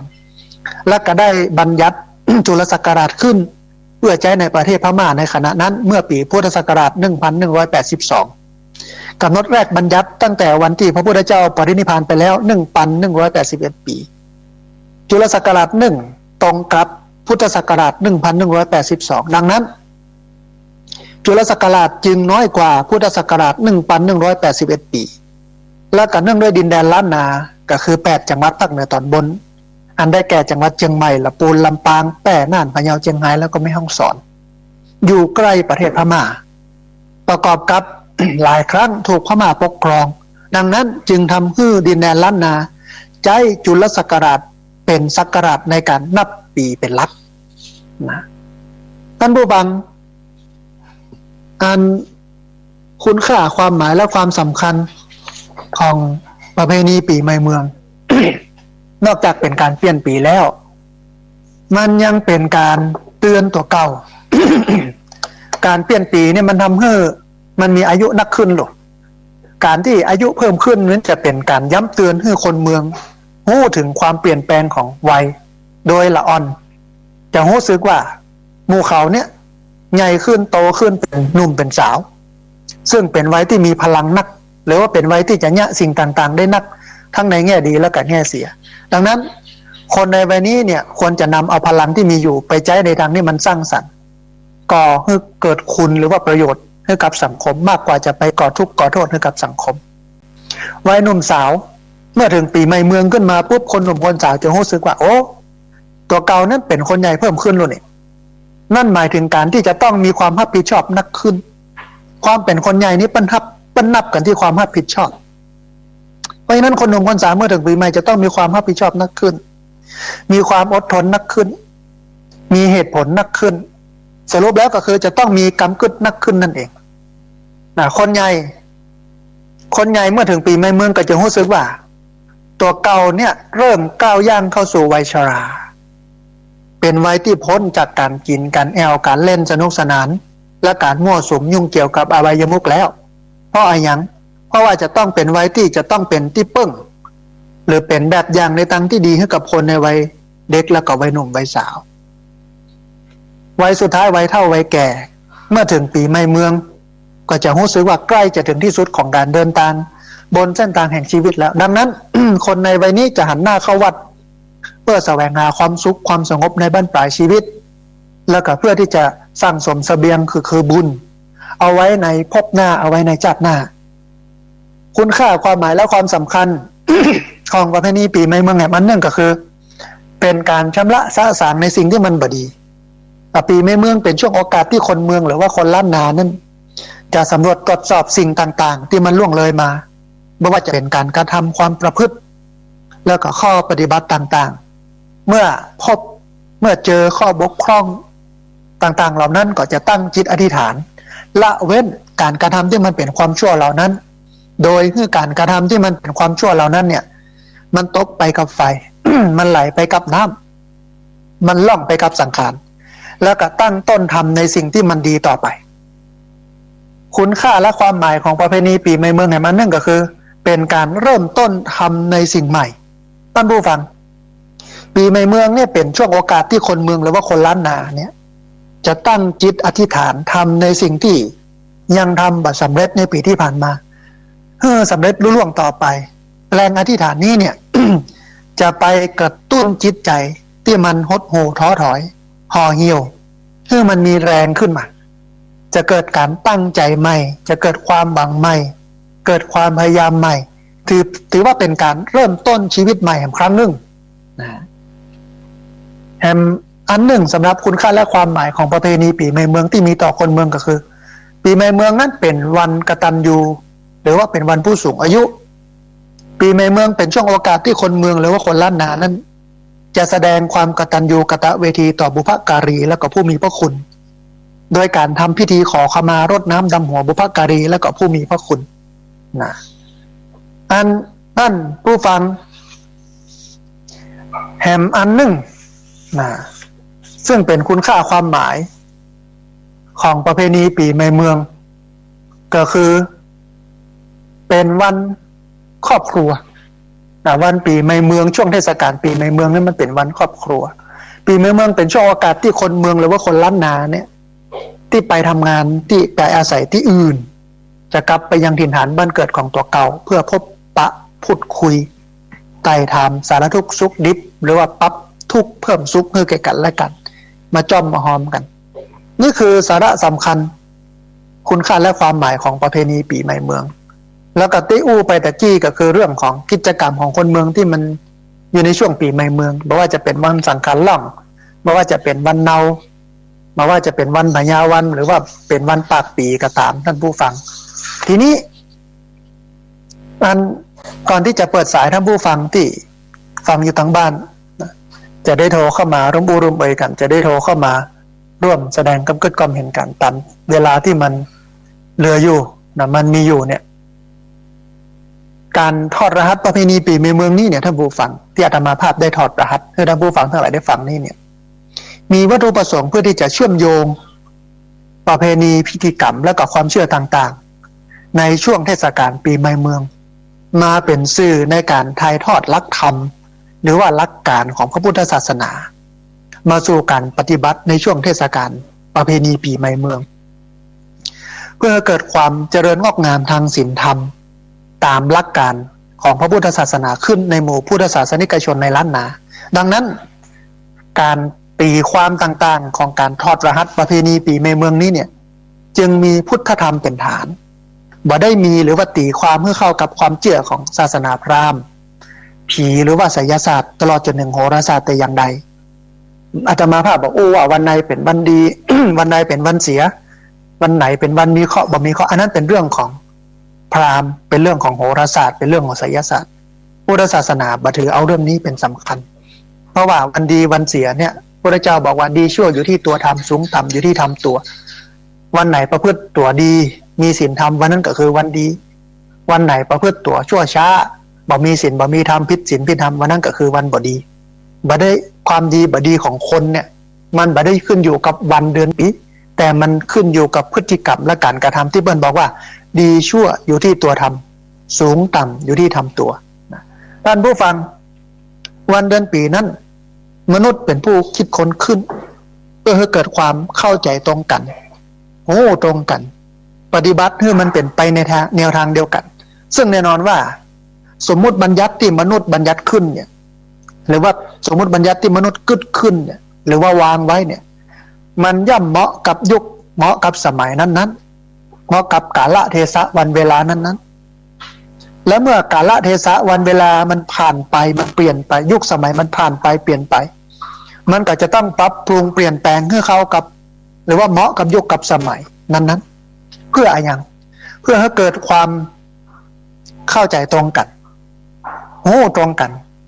ปฏิบัติไปในทางเดียวกันของชุมชนสังคมนั้นๆตามยุคตามสมัยนั้นๆนั่นก็หมายความว่าถ้าเฮาหูและเข้าใจถึงคุณค่าและก็ความหมายของประเพณีปีใหม่เมืองอย่างท่องแท้แล้วสิ่งที่ควรจะถกเถียงหรือว่าให้ความสำคัญกันในเวลานี้อาจจะไม่ใช่แค่ประเด็นว่าวันไหนกันแน่ที่เป็นวันปีใหม่เมืองที่มันถูกต้องเพราะว่าหลายคนก็บอกว่า13 14 15นะปีนี้มันเน่า2วันนะนี่นะบางคนก็บอกว่า14 15 16เถียงกันเรื่องนี้แทนที่จะไปสนใจเรื่องคุณค่าและความหมายและการปฏิบัติตัวปฏิบัติตนในประเพณีปีใหม่เมืองเนี่ยที่อาตมาภาพเรื่องความสำคัญและความหมายของประเพณีปีใหม่เมืองก็สำคัญอย่างมากบ่แพ้กันที่จะต้องมาถกเถียงเพราะอะไรอย่างเพราะอาตมาภาพเชื่อว่าในวันนี้เนี่ยท่านผู้ฟังน้อยคนนักที่จะรู้จักและก็เข้าใจว่าประเพณีปีใหม่เมืองมันคืออะไรอย่างและเขาจะปฏิบัติตนอย่างใดให้เกิดความเจริญงอกงามตามศีลธรรมตามหลักของพุทธศาสนาขึ้นในหมู่พุทธศาสนิกชนล้านนาในช่วงประเพณีปีใหม่เมืองต่างหากหรืออาจจะเป็นเพราะว่าเราบ่ได้ใส่ใจหรือให้ความสำคัญกับประเด็นที่ว่าเราจะปฏิบัติตนอย่างใดให้เกิดความเจริญงอกงามตามศีลธรรมตามหลักของพุทธศาสนาขึ้นในหมู่พุทธศาสนิกชนล้านนาในช่วงประเพณีปีใหม่เมืองจึงทำให้ปีใหม่เมืองที่เราหูและเข้าใจกันอยู่ถึงวันนี้เนี่ยมันเลอะเทอะนะเลอะเทอะไปด้วยการกินเหล้ามอยาจบลงด้วยการตายเพราะการเมาและขับปีละหลายร้อยคนบาดเจ็บปีละหลายหมื่นคนมีทั้งโป๊เปื่อยลามกอนาจารเกิดการลวนลามข่มขืนกระทำชำเราผิดศีลผิดธรรมหันกันอยู่ทุกปีเห็นข่าวทุกปีจะได้ยินข่าวบัลลาบ้านใต้ขี่รถไปแสลบเมาเหล้าตายนั้นตีหัวกันยิงกันตายปีใหม่ก็เพราะว่าเราได้ไปสนใจเรื่องนี้ แต่ถ้ามาถอดรหัสประเพณีปีใหม่เมืองอย่างอี้เขาจะหัวโอ้ปีใหม่เมืองนี่มันเจ๊ที่เรื่องเกี่ยวกับกินเหล้าเมายาเนี่ยมันเจ๊เรื่องมาฮดน้ำมาม่วนมางันมันมีสาระสำคัญก็คือการต้องมาเตือนตัวเก่ามันเป็นวันครอบครัวมันเป็นวันผู้สูงอายุ มันเป็นวันที่จะต้องทำอะไรอย่างที่มันเป็นสาระประโยชน์หลากหลายถ้าปากันอู้อย่างอี้ขยายกระจายไปอย่างนี้วันปีใหม่เมืองของคนเมืองจะมีคุณค่าและมีความหมายอย่างมากนะเอาแล้วท่านผู้ฟังนะเลือบแลพอเวลาใกล้มาถึงช่วงที่จะเปิดสายท่านผู้ฟังที่ฟังอยู่ทางบ้านได้โทรเข้ามาร่วมอู้ร่วมเอ่ยกันได้โทรเข้ามาร่วมแสดงความคิดความเห็นกันแล้วนะก่อนที่จะเปิดสายท่านผู้ฟังที่ฟังอยู่ทางบ้านได้โทรเข้ามาร่วมอู้ร่วมเอ่ยกันนะได้โทรเข้ามาร่วมอู้ร่วมเอ่ยกันเนี่ยขณะนี้ท่านผู้ฟังกำลังติดตามรับฟังรายการธรรมาภิวัตรอันเป็นรายการวิทยุเพื่อการเผยแผ่พระพุทธศาสนาส่งเสริมการศึกษาและพัฒนาสังคมรายการนี้รับผิดชอบโดยอาตมาภาพพระสาธิตจิรปัญโยผู้อำนวยการสถาบันธรรมาภิวัตรสถาบันเพื่อเผยแผ่พระพุทธศาสนาส่งเสริมการศึกษาและพัฒนาสังคมตั้งอยู่ณที่พักสงฆ์สถาบันธรรมาภิวัตรบ้านซบเตินตำบลซบปาดอำเภอแม่เมาะจังหวัดลำปางรายการนี้ออกอากาศทุกวันอังคารมีอยู่2ช่วงเวลาก็คือตี 4 ถึงตี 5ช่วงหนึ่งตี 5ไปจนถึง 7 โมงไม่เจ้าช่วงหนึ่งออกอากาศอยู่หลายลักษณะแรกออกอากาศสดผ่านทางสถานีวิทยุในเครือข่ายสถานีวิทยุคลื่นสีขาวเพื่อชาวประชาหลายคลื่นหลายสถานีหลายจังหวัดลักษณะที่2ออกอากาศผ่านทาง Facebook Live ของทางวัดฝ่ายหินแล้วก็ออนแอร์ออกอากาศทางสถานีวิทยุของวัดฝ่ายหินโดยลักษณะที่3เป็นเทปบันทึกเสียงเอาไปออกอากาศผ่านทางสถานีวิทยุเพื่อการศึกษาและพัฒนาอาชีพRadio Network FM 99.50 เมกะเฮิรตซ์ของวิทยาลัยเทคโนโลยีและการจัดการกฟผ.แม่เมาะทุกวันศุกร์ช่วงเวลา 9 โมงจนถึง 11 โมงและถ้าหากว่าท่านผู้ฟังอยากจะติดตามรับฟังหลังจากนี้ไปแถมมีเทปบันทึกเสียงทำเป็นวิดีโอท่านผู้ฟังเอาไปไว้ใน Facebook ใน Facebook ของอาตมาภาพพระสาธิตจิรปัญโยท่านผู้ฟังเข้าไปติดตามรับฟังท่านได้ตัวแล้วก็มีบทความเรื่องถอดรหัสประเพณีปีใหม่เมืองอยู่ในนั้นและก็ในเพจของสถาบันธรรมาภิวัตรท่านผู้ฟังเข้าไปดูในเพจของสถาบันธรรมาภิวัตรก็จะมีทั้งธรรมบรรยายเรื่องการถอดรหัสประเพณีปีใหม่เมืองนี้รวมไปจนถึงบทความเรื่องถอดรหัสประเพณีปีใหม่เมืองเพื่อท่านผู้ฟังได้เข้าไปศึกษาได้เข้าไปเรียนรู้ได้ไปทำความเข้าใจท่านตัวก็ถือว่าต้องขอบคุณเทคโนโลยีที่ทำให้เรานั้นได้เรียนรู้ได้เข้าใจธรรมะได้ง่ายขึ้นนะวันนี้คุกคักนิดหน่อยที่จริงคอมพิวเตอร์ที่ใช้ในการบันทึกเสียงแล้วก็ในการพอเนื้อหาข้อความเนี่ยโน้ตบุ๊กเนี่ยมันรู้ มันติดๆดับๆตะบูฟังปกติก็จะอ่านจากในฮั่นก็จะอู้เลยเป็นเรื่องแล้วก็จะเปิดFacebook ไว้พอของทางวัดฝ่ายหินตัวที่เปิ้นไลฟ์สดตัวอย่างตัวบันทึกเสียงตัวแต่วันนี้เนี่ยโน้ตบุ๊กติดดับมันก็เลยคุกคักก็เลยต้องปริ้นงานช่วงเจ้ามาเป็นกระดาษเอกสารมาอ่านให้ท่านผู้ฟังทั้งหลายได้ฟังกันนะฮะเอาละท่านผู้ฟังเรียบร้อยพอเวลาได้เวลาแล้วตอนนี้จะเปิดสายท่านผู้ฟังที่ฟังอยู่ทางบ้านได้โทรเข้ามาเริ่มเอ่ยกันได้โทรเข้ามาร่วมแสดงความเห็นกันวันนี้เรื่องการถอดรหัสประเพณีปีใหม่เมืองก็พอได้สาระระดับหนึ่งท่านผู้ฟังฟังแล้วเป็นยังไงก็เรียนเชิญเจริญพรโทรเข้ามาร่วมเอ่ยกันโทรเข้ามาร่วมแสดงความเห็นกันที่เบอร์ 064-728-2899 เบอร์ 064-728-2899 พอดีมีสายเข้ามาสายหนึ่งเดี๋ยวครับสายนี้ก่อนเปิ้นจะว่าจะได้พ่องเจริญพรเจ้าท่านอาจารย์ท่านโยมแม่แนะนำตัวน้อยโยมแม่อยู่ลีเลยเจ้าอำเภอลีจังหวัดลำพูนเนาะแม่เนาะสัญญาณชัดเจนดีเนาะบ้านบวกเจ้าบ้านบวกเนาะสัญญาณชัดเจนดีเนาะแม่เนาะชัดเจนดีปีใหม่ปีนี้บ่ม่วนนะเนาะมันเงียบเหงาปีใหม่ละมาเป็นหยังเราเป็นสมุนชินเนาะดีแล้วมันก็จะได้ลดการเจ็บการตายกันลงพ่องเนาะกับทยอยกันไปวัดไปว่ากับปฏิบัติตามหลักการที่ได้ว่าไว้เนี่ยมันก็ดีไปอย่างนึงเนาะแม่เนาะนะ เจ้า อนุโมทนาบุญกับแม่เนอะ เจ้าว่าอย่าเจ้า สาธุสาธุอนุโมทนาสายแรกจากอำเภอลีจังหวัดลำพูนนะเรียนเชิญเจริญพรนะท่านผู้ฟังนะที่เบอร์ 064-728-2899 เบอร์ 064-728-2899 พอดีมีสายเข้ามาแถมสายหนึ่งเดียวครับสายนี้ก่อนเปิ้นจะว่าจะได้พ่องเจริญพร จำไว้สาเจ้าท่านอาจารย์ ยมแม่แนะนำตัวน้อยจำเสียงได้แม่คำนวณบ้านแก่ซ้อน ไม่คำนวณถึง อำเภอเมืองปานจังหวัดลำปาง เจ้า อันสัญญาณเป็นได้พ่องแม่ ชัดเจนดีแต่หายเป็นตั้งข้าง อ๋อชัดเจนแต่ว่าหายเป็นบางครั้งนะแม่เนาะ เจ้า มีอย่างจะเพิ่มเติมพ่องแม่วันนี้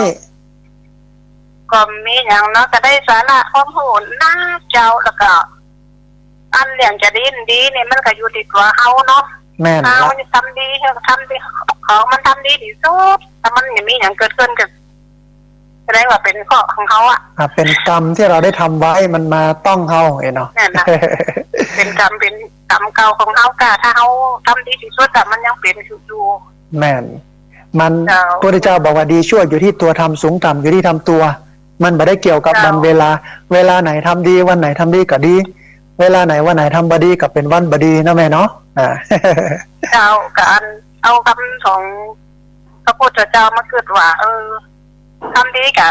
คือได้ดีได้กรรมดีเนาะถ้าทำดีกะกรรมดีกะยังอยู่ แม่น มันอยู่ที่การ เจ้าก ระทำของเฮาเนาะแม่เนาะนะ เจ้า อนุโมทนาบุญนะแม่เนอะ เจ้าไปกำลังใจเนอะ สาธุสาธุเจริญพร เจ้า สาธุเวลามีนักท่านผู้ฟังเรียนเชิญเจริญพรที่เบอร์ 064-728-2899 เบอร์ 064-728-2899 พอดีมีสายก็มาเต็มสายหนึ่งเดียวครับสายนี้ก่อนเปิ้นจะว่าจะได้พ่องเจริญพร เจ้าไว้สาเจ้า อ่านยมแม่แนะนำตัวน้อย แม่สาววัดปะเกี้ยวเจ้ายังบอกพ่อให้เจ้า เอาเวียงป่าเป้าเจียงไฮ้สัญญาณเป็นได้พ่องแม่วันนี้ กระสเตนดีอยู่อาจารย์ ชัดเจนนี่เนาะมีอย่างจะเพิ่มเติมพ่องแม่ ผมมีอย่างเพิ่มเติมมอนพูดถึงอย่างอาจารย์อู้เกียมีไหมจากพี่น้องเขาอยู่มาปากันเนี่ยเดี๋ยวนี้มันได้ปาละ ปะกันได้แต่ต้องห่างกันหน่อย เจ้า แต่มันก็ยังดีปะกันตั้งโทรศัพท์เอาเนาะแม่เนาะนะ เจ้าเป็นโทรศัพท์นะจ๊ะ เดี๋ยววันปีหน้าก็ยังมีแหมปะกันมาเมินละกับขอสักปีหนึ่งปะกัน เจ้าคืออย่างนั้นอ่ะวันนี้นะย้อมใจตัวเก่า เอาตามนี้แม่มันจะได้สบายใจเนาะแม่เนาะ เจ้า สาธุ สาธุตั้งใจเลย อนุโมทนาพี่น้องเจียงไฮ้นะแม่หลายคนนี่บางครั้งบางทีก็โล่งอกนะบาล่ามึงบ่ต้องมาแล้วกดเกลือมาเปิ้นมาดำหัวปีใหม่แม่มาเอาเงินเอาทองเอาคำเอาสิ่งของมาให้แม่มึงนี่มาบ้านปุ๊บปิ๊กจะไปทำงานขอสตางค์ไปแถม แต่นี่จะเอามาให้แม่เอาของแม่ไปแถมว่าปีนี้มาได้มาไม่สอบใจจะได้มีสตางค์เก็บอยู่ว่างี้ เพราะแม่หลายคนไม่ชอบอย่างนี้เพราะว่ามันปิ๊กมาปุ๊บมันเอาสตางค์ไปกินเหล้าเมายาไปโมนิเซียงนะก็ดีมีสายเข้ามาเต็มสายหนึ่งเดียวครับสายนี้ก่อนเปิ้นจะว่าจะได้พ่องเจริญพร เจ้ากลับมาตรการเจ้าค่ะอาจารย์ อันยมแม่แนะนำตัวน้อย การตายนี่มันก็เจ้าเจ้า โอ้เจริญพรเจ้าเก่าที่จริงจำเสียงได้แต่ว่าอยากคือแนะนำตัว เจ้าเจ้า อันแม่มีอย่างจะเพิ่มเติมบ้างวันนี้ ก็ปีใหม่ก็ให้เจอหาคนเฒ่าเก่านะคะ มันม่วนเนาะสมัยตะก่อนเนาะ สมัยตะก่อนคนหมุนอาจารย์ แม่นแถวบ้านนี้ขึ้นบ้านนั่นปากันไปเป็นหมู่เป็นคณะสะเก่าดำหัวกันเนาะแม่เนาะ ใส่ดำหัวเดี๋ยวนี้มันนะ มาเดี๋ยวนี้กินเหล้าบ้านหายบ้านมันนะกะ เรามาหายมัน ขี่รถไปสแลบกันเนี่ยพ้นเท่ากับไปไหนบ่ได้นี่อันตรายเห็นมันเหรออย่างนั้นนะ เจ้า ที่จริงถ้าเอาหักษาฮีดหอยหมักเก่าไว้ก็จัดดีนะเนาะ เจ้า มันม่วนมันงาม อาจารย์มันอย่างนี้ใส่ชื่อกันเลย นั่นนะกะมันกระสืบแต่เราอย่างเดียว เราจะติดกับเราอย่างเดียวนะ อนุโมทนาบุญนะแม่เนอะ เจ้าอาจารย์เจ้า สาธุสาธุอนุโมทนาบุญนะก็อย่างที่แม่เพิ่นว่านะเพราะสมัยแต่ก่อนมันม่วนอาตมายังตันหันภาพบรรยากาศอยู่ลูกปากันไปเป็นหมู่เป็นคณะใส่เสื้อมาห้อมเนี่ยนะไปบ้านแม่อุ้ยนี่ดำหัวได้ศีลได้พรปุ๊บกับไปบ้านแม่อุ้ยป้าอุ้ยปูดไปบ้านท่านบ้านนี่ไปเป็นบ้านกับมองปอกมองหมอกพอดีเนี่ยไม่แรงมากับรับบ้านไหนบ้านมันมาเดียวนี่รับมานอนดึกเดินก็ขึ้นตึ้งตั้ง ขี่รถขึ้นล่องเป็นดีบอกใครม่วนและเป็นดีน่ากลัวนะฮะพอดีมีสายก็มาเดินสายหนึ่งเดียวครับสายนี้ก่อนเปิ้นจะว่าจะได้พ่องเจริญพร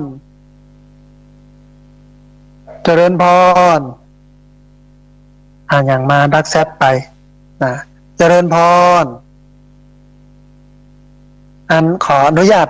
ตัดสายเนอะคุณโยมนะคุณโยมฟังทางวิทยุเอาเนาะเวลาโทรเข้ามากะลีเสียงวิทยุแล้วก็ฟังทางโทรศัพท์ขออภัย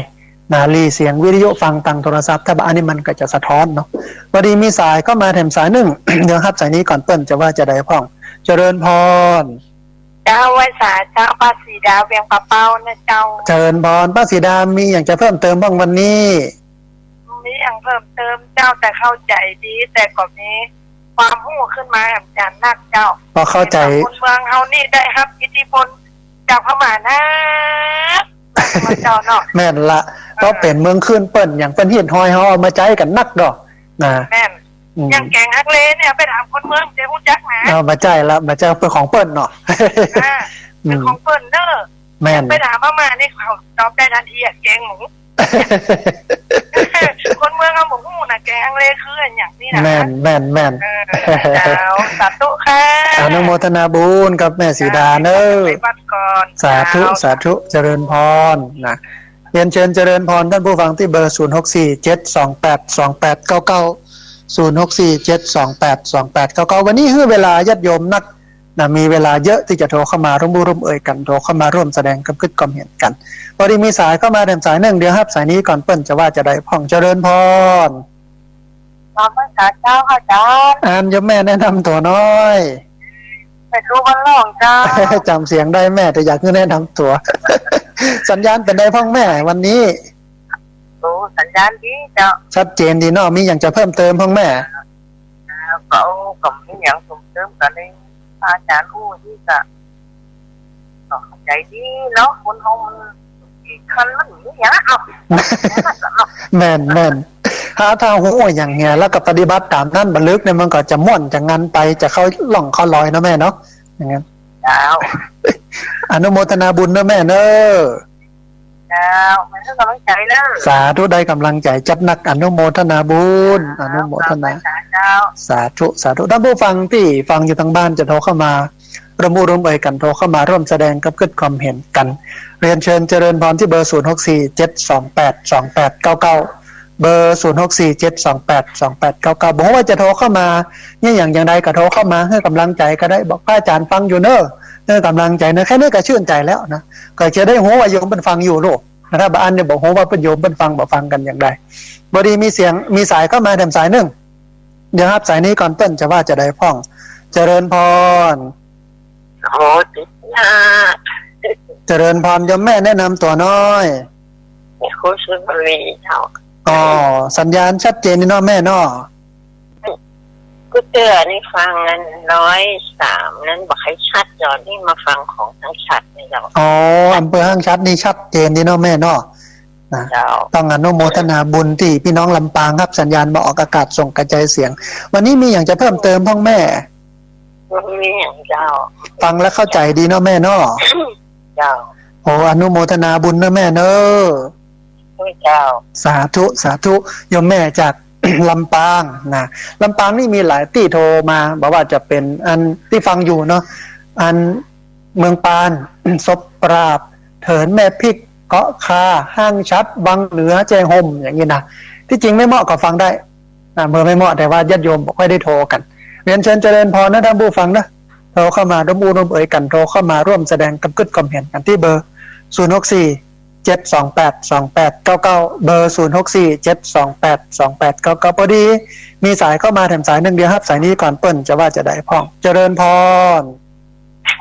ครับกับนมัสการท่านอาจารย์เจริญพรนั้นโยมป้อแนะนำตัวน้อยครับผมสวัสดิ์ยศคำบ้านหัวลีนอำเภอสัมปะตองจังหวัดเชียงใหม่อนุโมทนาบุญป้อสัญญาณชัดเจนนี่เนาะสันปะตองครับชัดเจนครับวันนี้มีอย่างจะเพิ่มเติมพ่องป้ออันที่ท่านสาธิตว่าวันไหนวันดีวันดีนะอยู่ที่กันทำตัวนั้นถูกต้องผมเคย อยากว่าคนมาใครสนใจธรรมะเขาขี้ฆ่าตัวตายเนาะ อืม ใครอยากบอกว่าเขาจะเตือนเขาอย่างใดว่าให้ตั้งสติหาทันสาเหตุ บาเฮอไปนำไปสู่การฆ่าตัวตายอีเนาะ ค่ะเพราะว่าผมสงสารละเอกละอ่อนนะคนมันฆ่าตัวตายไปวันข้างหน้า ประเทศเขาจะเป็นอย่างไรนี่กะ อืม ครับ เป็นประเด็นที่ดีแล้วก็เดี๋ยวจะเก็บไว้อาจจะเป็นวันอังคารหน้าจะได้อู้เรื่องนี้เนาะนะคือท่านผู้ฟังทั้งหลายได้ฟังอนุโมทนาบุญกับคุณโยมเนื้อที่อู้แล้วก็มอบประเด็นที่ดีขึ้นมาเนาะนะครับ สาธุอนุโมทนาบุญสาธุ ครับ เป็นประเด็นแห่งประเด็นหนึ่งท่านผู้ฟังเรื่องของการฆ่าตัวตายเพราะว่าละเด็กละอ่อนคนณปัจจุบันวันนี้ฆ่าตัวตายนักขึ้นจะมีวิธีการป้องกันแก้ไขอย่างใดในเรื่องการฆ่าตัวตายน่าสนใจมากท่านผู้ฟังแล้วก็พระพุทธศาสนาตอบโจทย์ปัญหานี้ได้ดีมากพอสมควรพอดีมีสายก็มาแถมสายหนึ่งเดี๋ยวครับสายนี้ก่อนเปิ้นจะว่าจะได้พ่องเจริญพร หนูเจ้า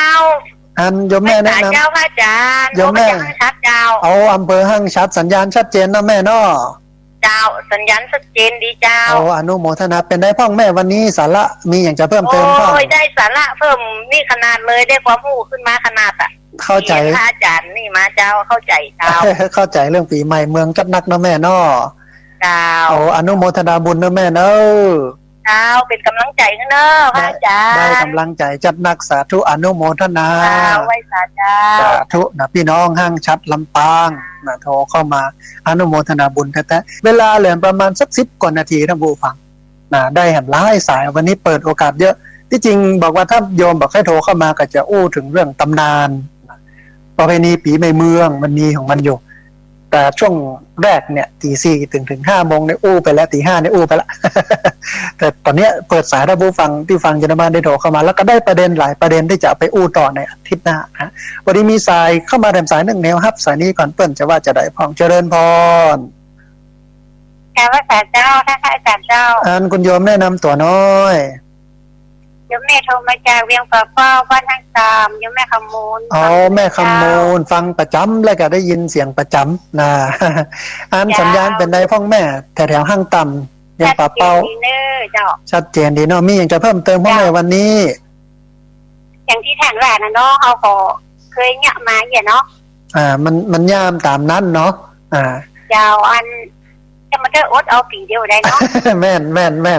เอาปีหน้าไปว่ากันใหม่มันมีเหตุมีปัจจัยให้ได้เลื่อนเนาะอย่างงั้น เจ้า สาธุอนุโมทนาบุญด้วยแม่เนอะ โทรมือกำลังใจท่านพระอาจารย์เนอ ได้กำลังใจจัดนักสาธุอนุโมทนา สุขภาพโดย สาธุ เจ้า สาธุเจริญพรเจริญพรอันมันธรรมดาท่านผู้ฟังมันมีอย่างที่มันสมบูรณ์แบบนะเพิ่นบอกว่าผิดพลาดบกพร่องอย่ามองเศร้า ก็ใครเลยไหนเล่าไม่เคยผิดดูเอาเถิดดวงจันทราพระอาทิตย์ยังมืดมิดอยู่บ้างบางเวลานี่หรอมันจะ บัแน่นอนมันจะเปลี่ยนแปลงมันจะปรับปรุงมันจะอันบ่เหมือนเดิมมันก็จำเป็นต้องปรับตัวตามนะอันคนที่เป็นนักวิทยาศาสตร์เปิ้นบอกว่าเหตุสาเหตุที่ไดโนเสาร์มันสูญพันธุ์เนี่ยย้อนมันแบบมีวิวัฒนาการคือมันแบบปรับตัวเก่ามันเลยตายมันไม่มี evolution อย่างภาษาวิชาการบนว่าอย่างนั้นเพราะฉะนั้นหามที่เขาจะอยู่บนโลกนี้ได้อย่างมีความสุขและอยู่ได้ยืนยาวก็ต้องปรับตัวเองสถานการณ์มันเป็นอย่างนี้หรอเอาวิกฤตมาเป็นโอกาสเนาะเอาความผิดพลาดมาเป็นการแก้ไขนะเอาวิกฤตเป็นโอกาสเอาความผิดพลาดมาเป็นการแก้ไข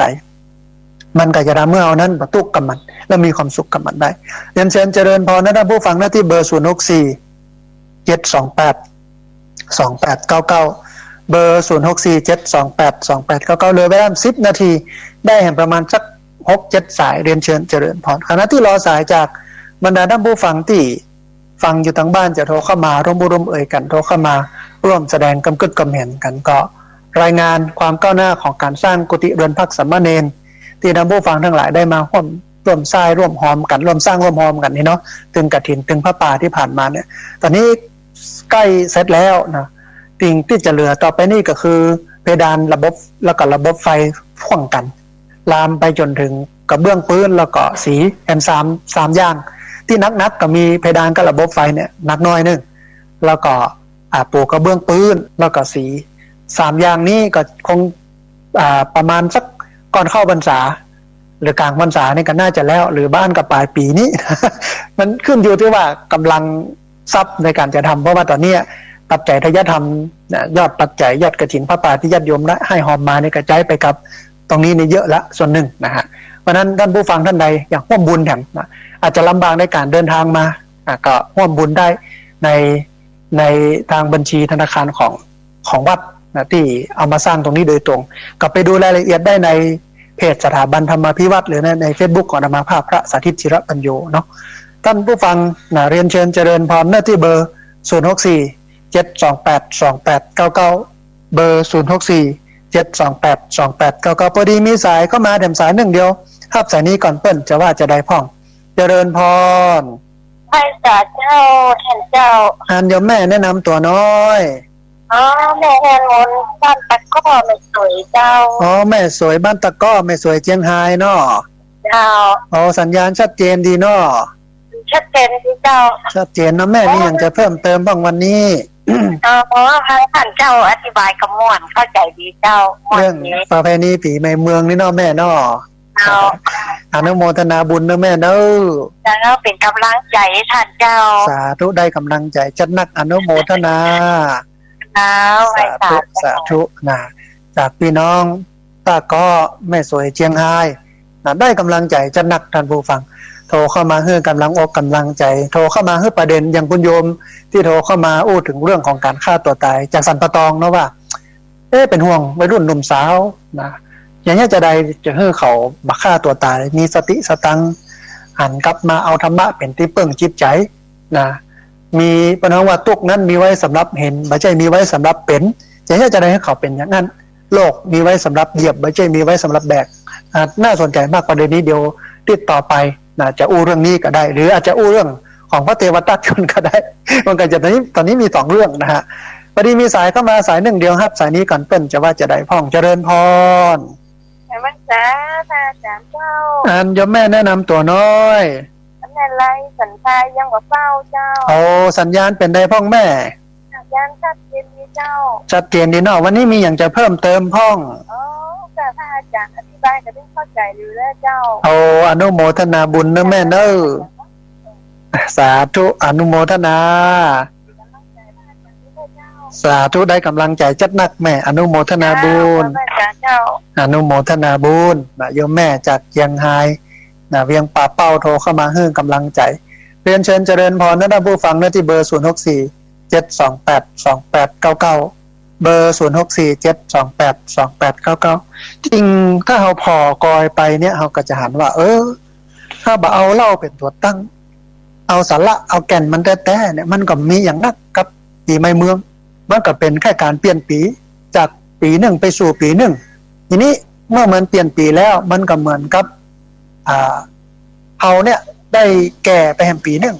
เมื่อแก่ไปปีหนึ่งนะครับก็ต้องได้ข้อคิดทบทวนตัวเองภาษาพระพนมวิมังสาว่าที่ผ่านมาเขาเนี่ยยังผิดพลาดบกพร่องไปพ่องอย่างที่เขาตั้งใจทำแล้วบ่ได้ทำเอาละอันที่มันผิดพลาดบกพร่องเขาจะบ่ทำแห่งในปีหน้าอันที่เขาทำแล้วแต่มันบ่สำเร็จเขาก็จะทำให้มันดีขึ้นอย่างเงี้ยมันจะได้ประโยชน์แต่เขาบักกึดถึงเรื่องนี้เอามัวไปเนี่ยยังโมโหไปสนใจเรื่องอะไรยังโม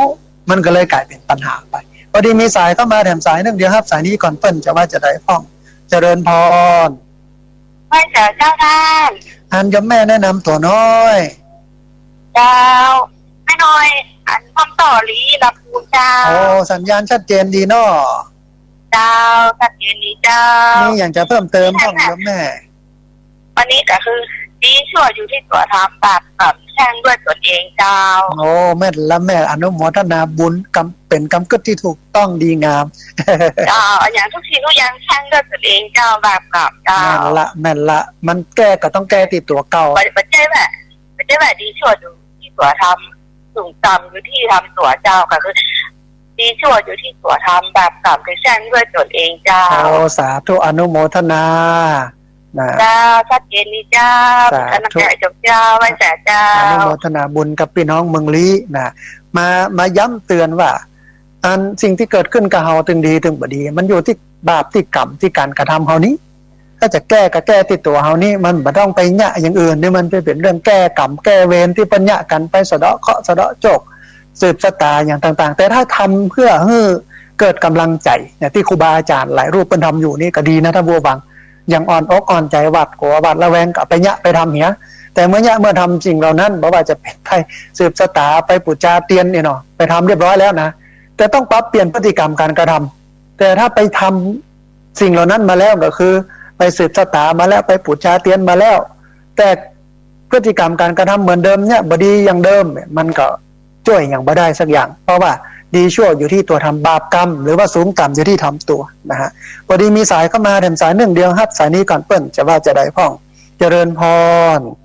ไม่สาเจ้าจากศพแบบเจ้ารายงานตัวเจ้า โอ้อนุโมทนาบุญพี่น้องศพปราบลำปางสัญญาณเป็นได้พ่องแม่วันนี้ ชัดเจนดีเจ้า ชัดเจนดีน้อยโยมแม่มีอย่างจะเพิ่มเติมพ่อง มาเพิ่มเติมแล้วเพื่อกำลังใจพระอาจารย์นะเจ้า โอ้ได้กำลังใจจัดหนักอนุโมทนาบุญนะแม่เนอะ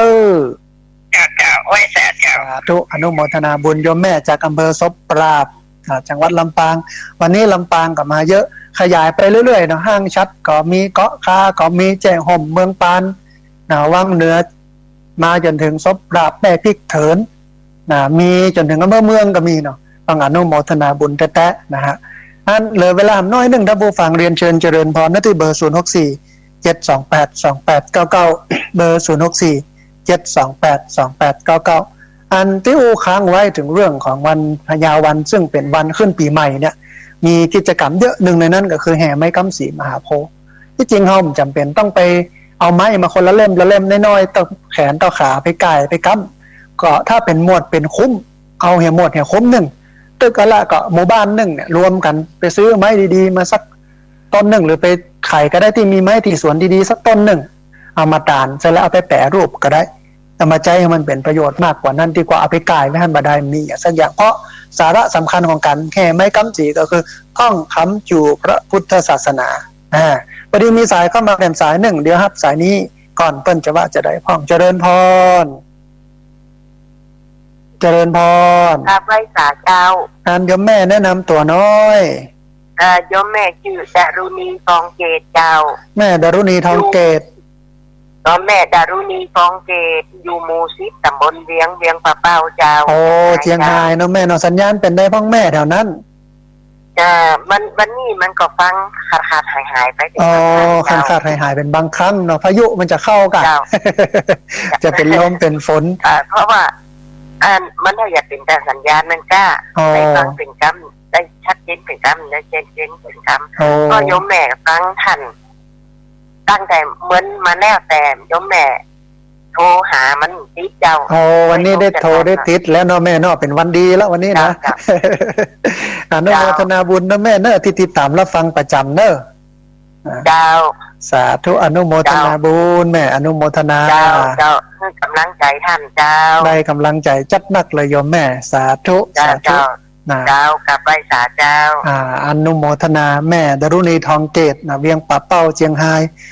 บอกฟังประจำโทรมาติดสักเตื้อแต่วันนี้ติดแล้วอันได้แหมสักสายนั่นทั้งผู้ฟังเรียนเชิญเจริญพรที่เบอร์064-728-2899เบอร์064-728-2899พอดีมีสายเข้ามาแดมสายหนึ่งเดี๋ยวครับสายนี้ก่อนเปิ้นจะว่าจะได้พ่องเจริญพรเจ้าการพนักการเจ้าอันยมแม่โทรมาจากทางใด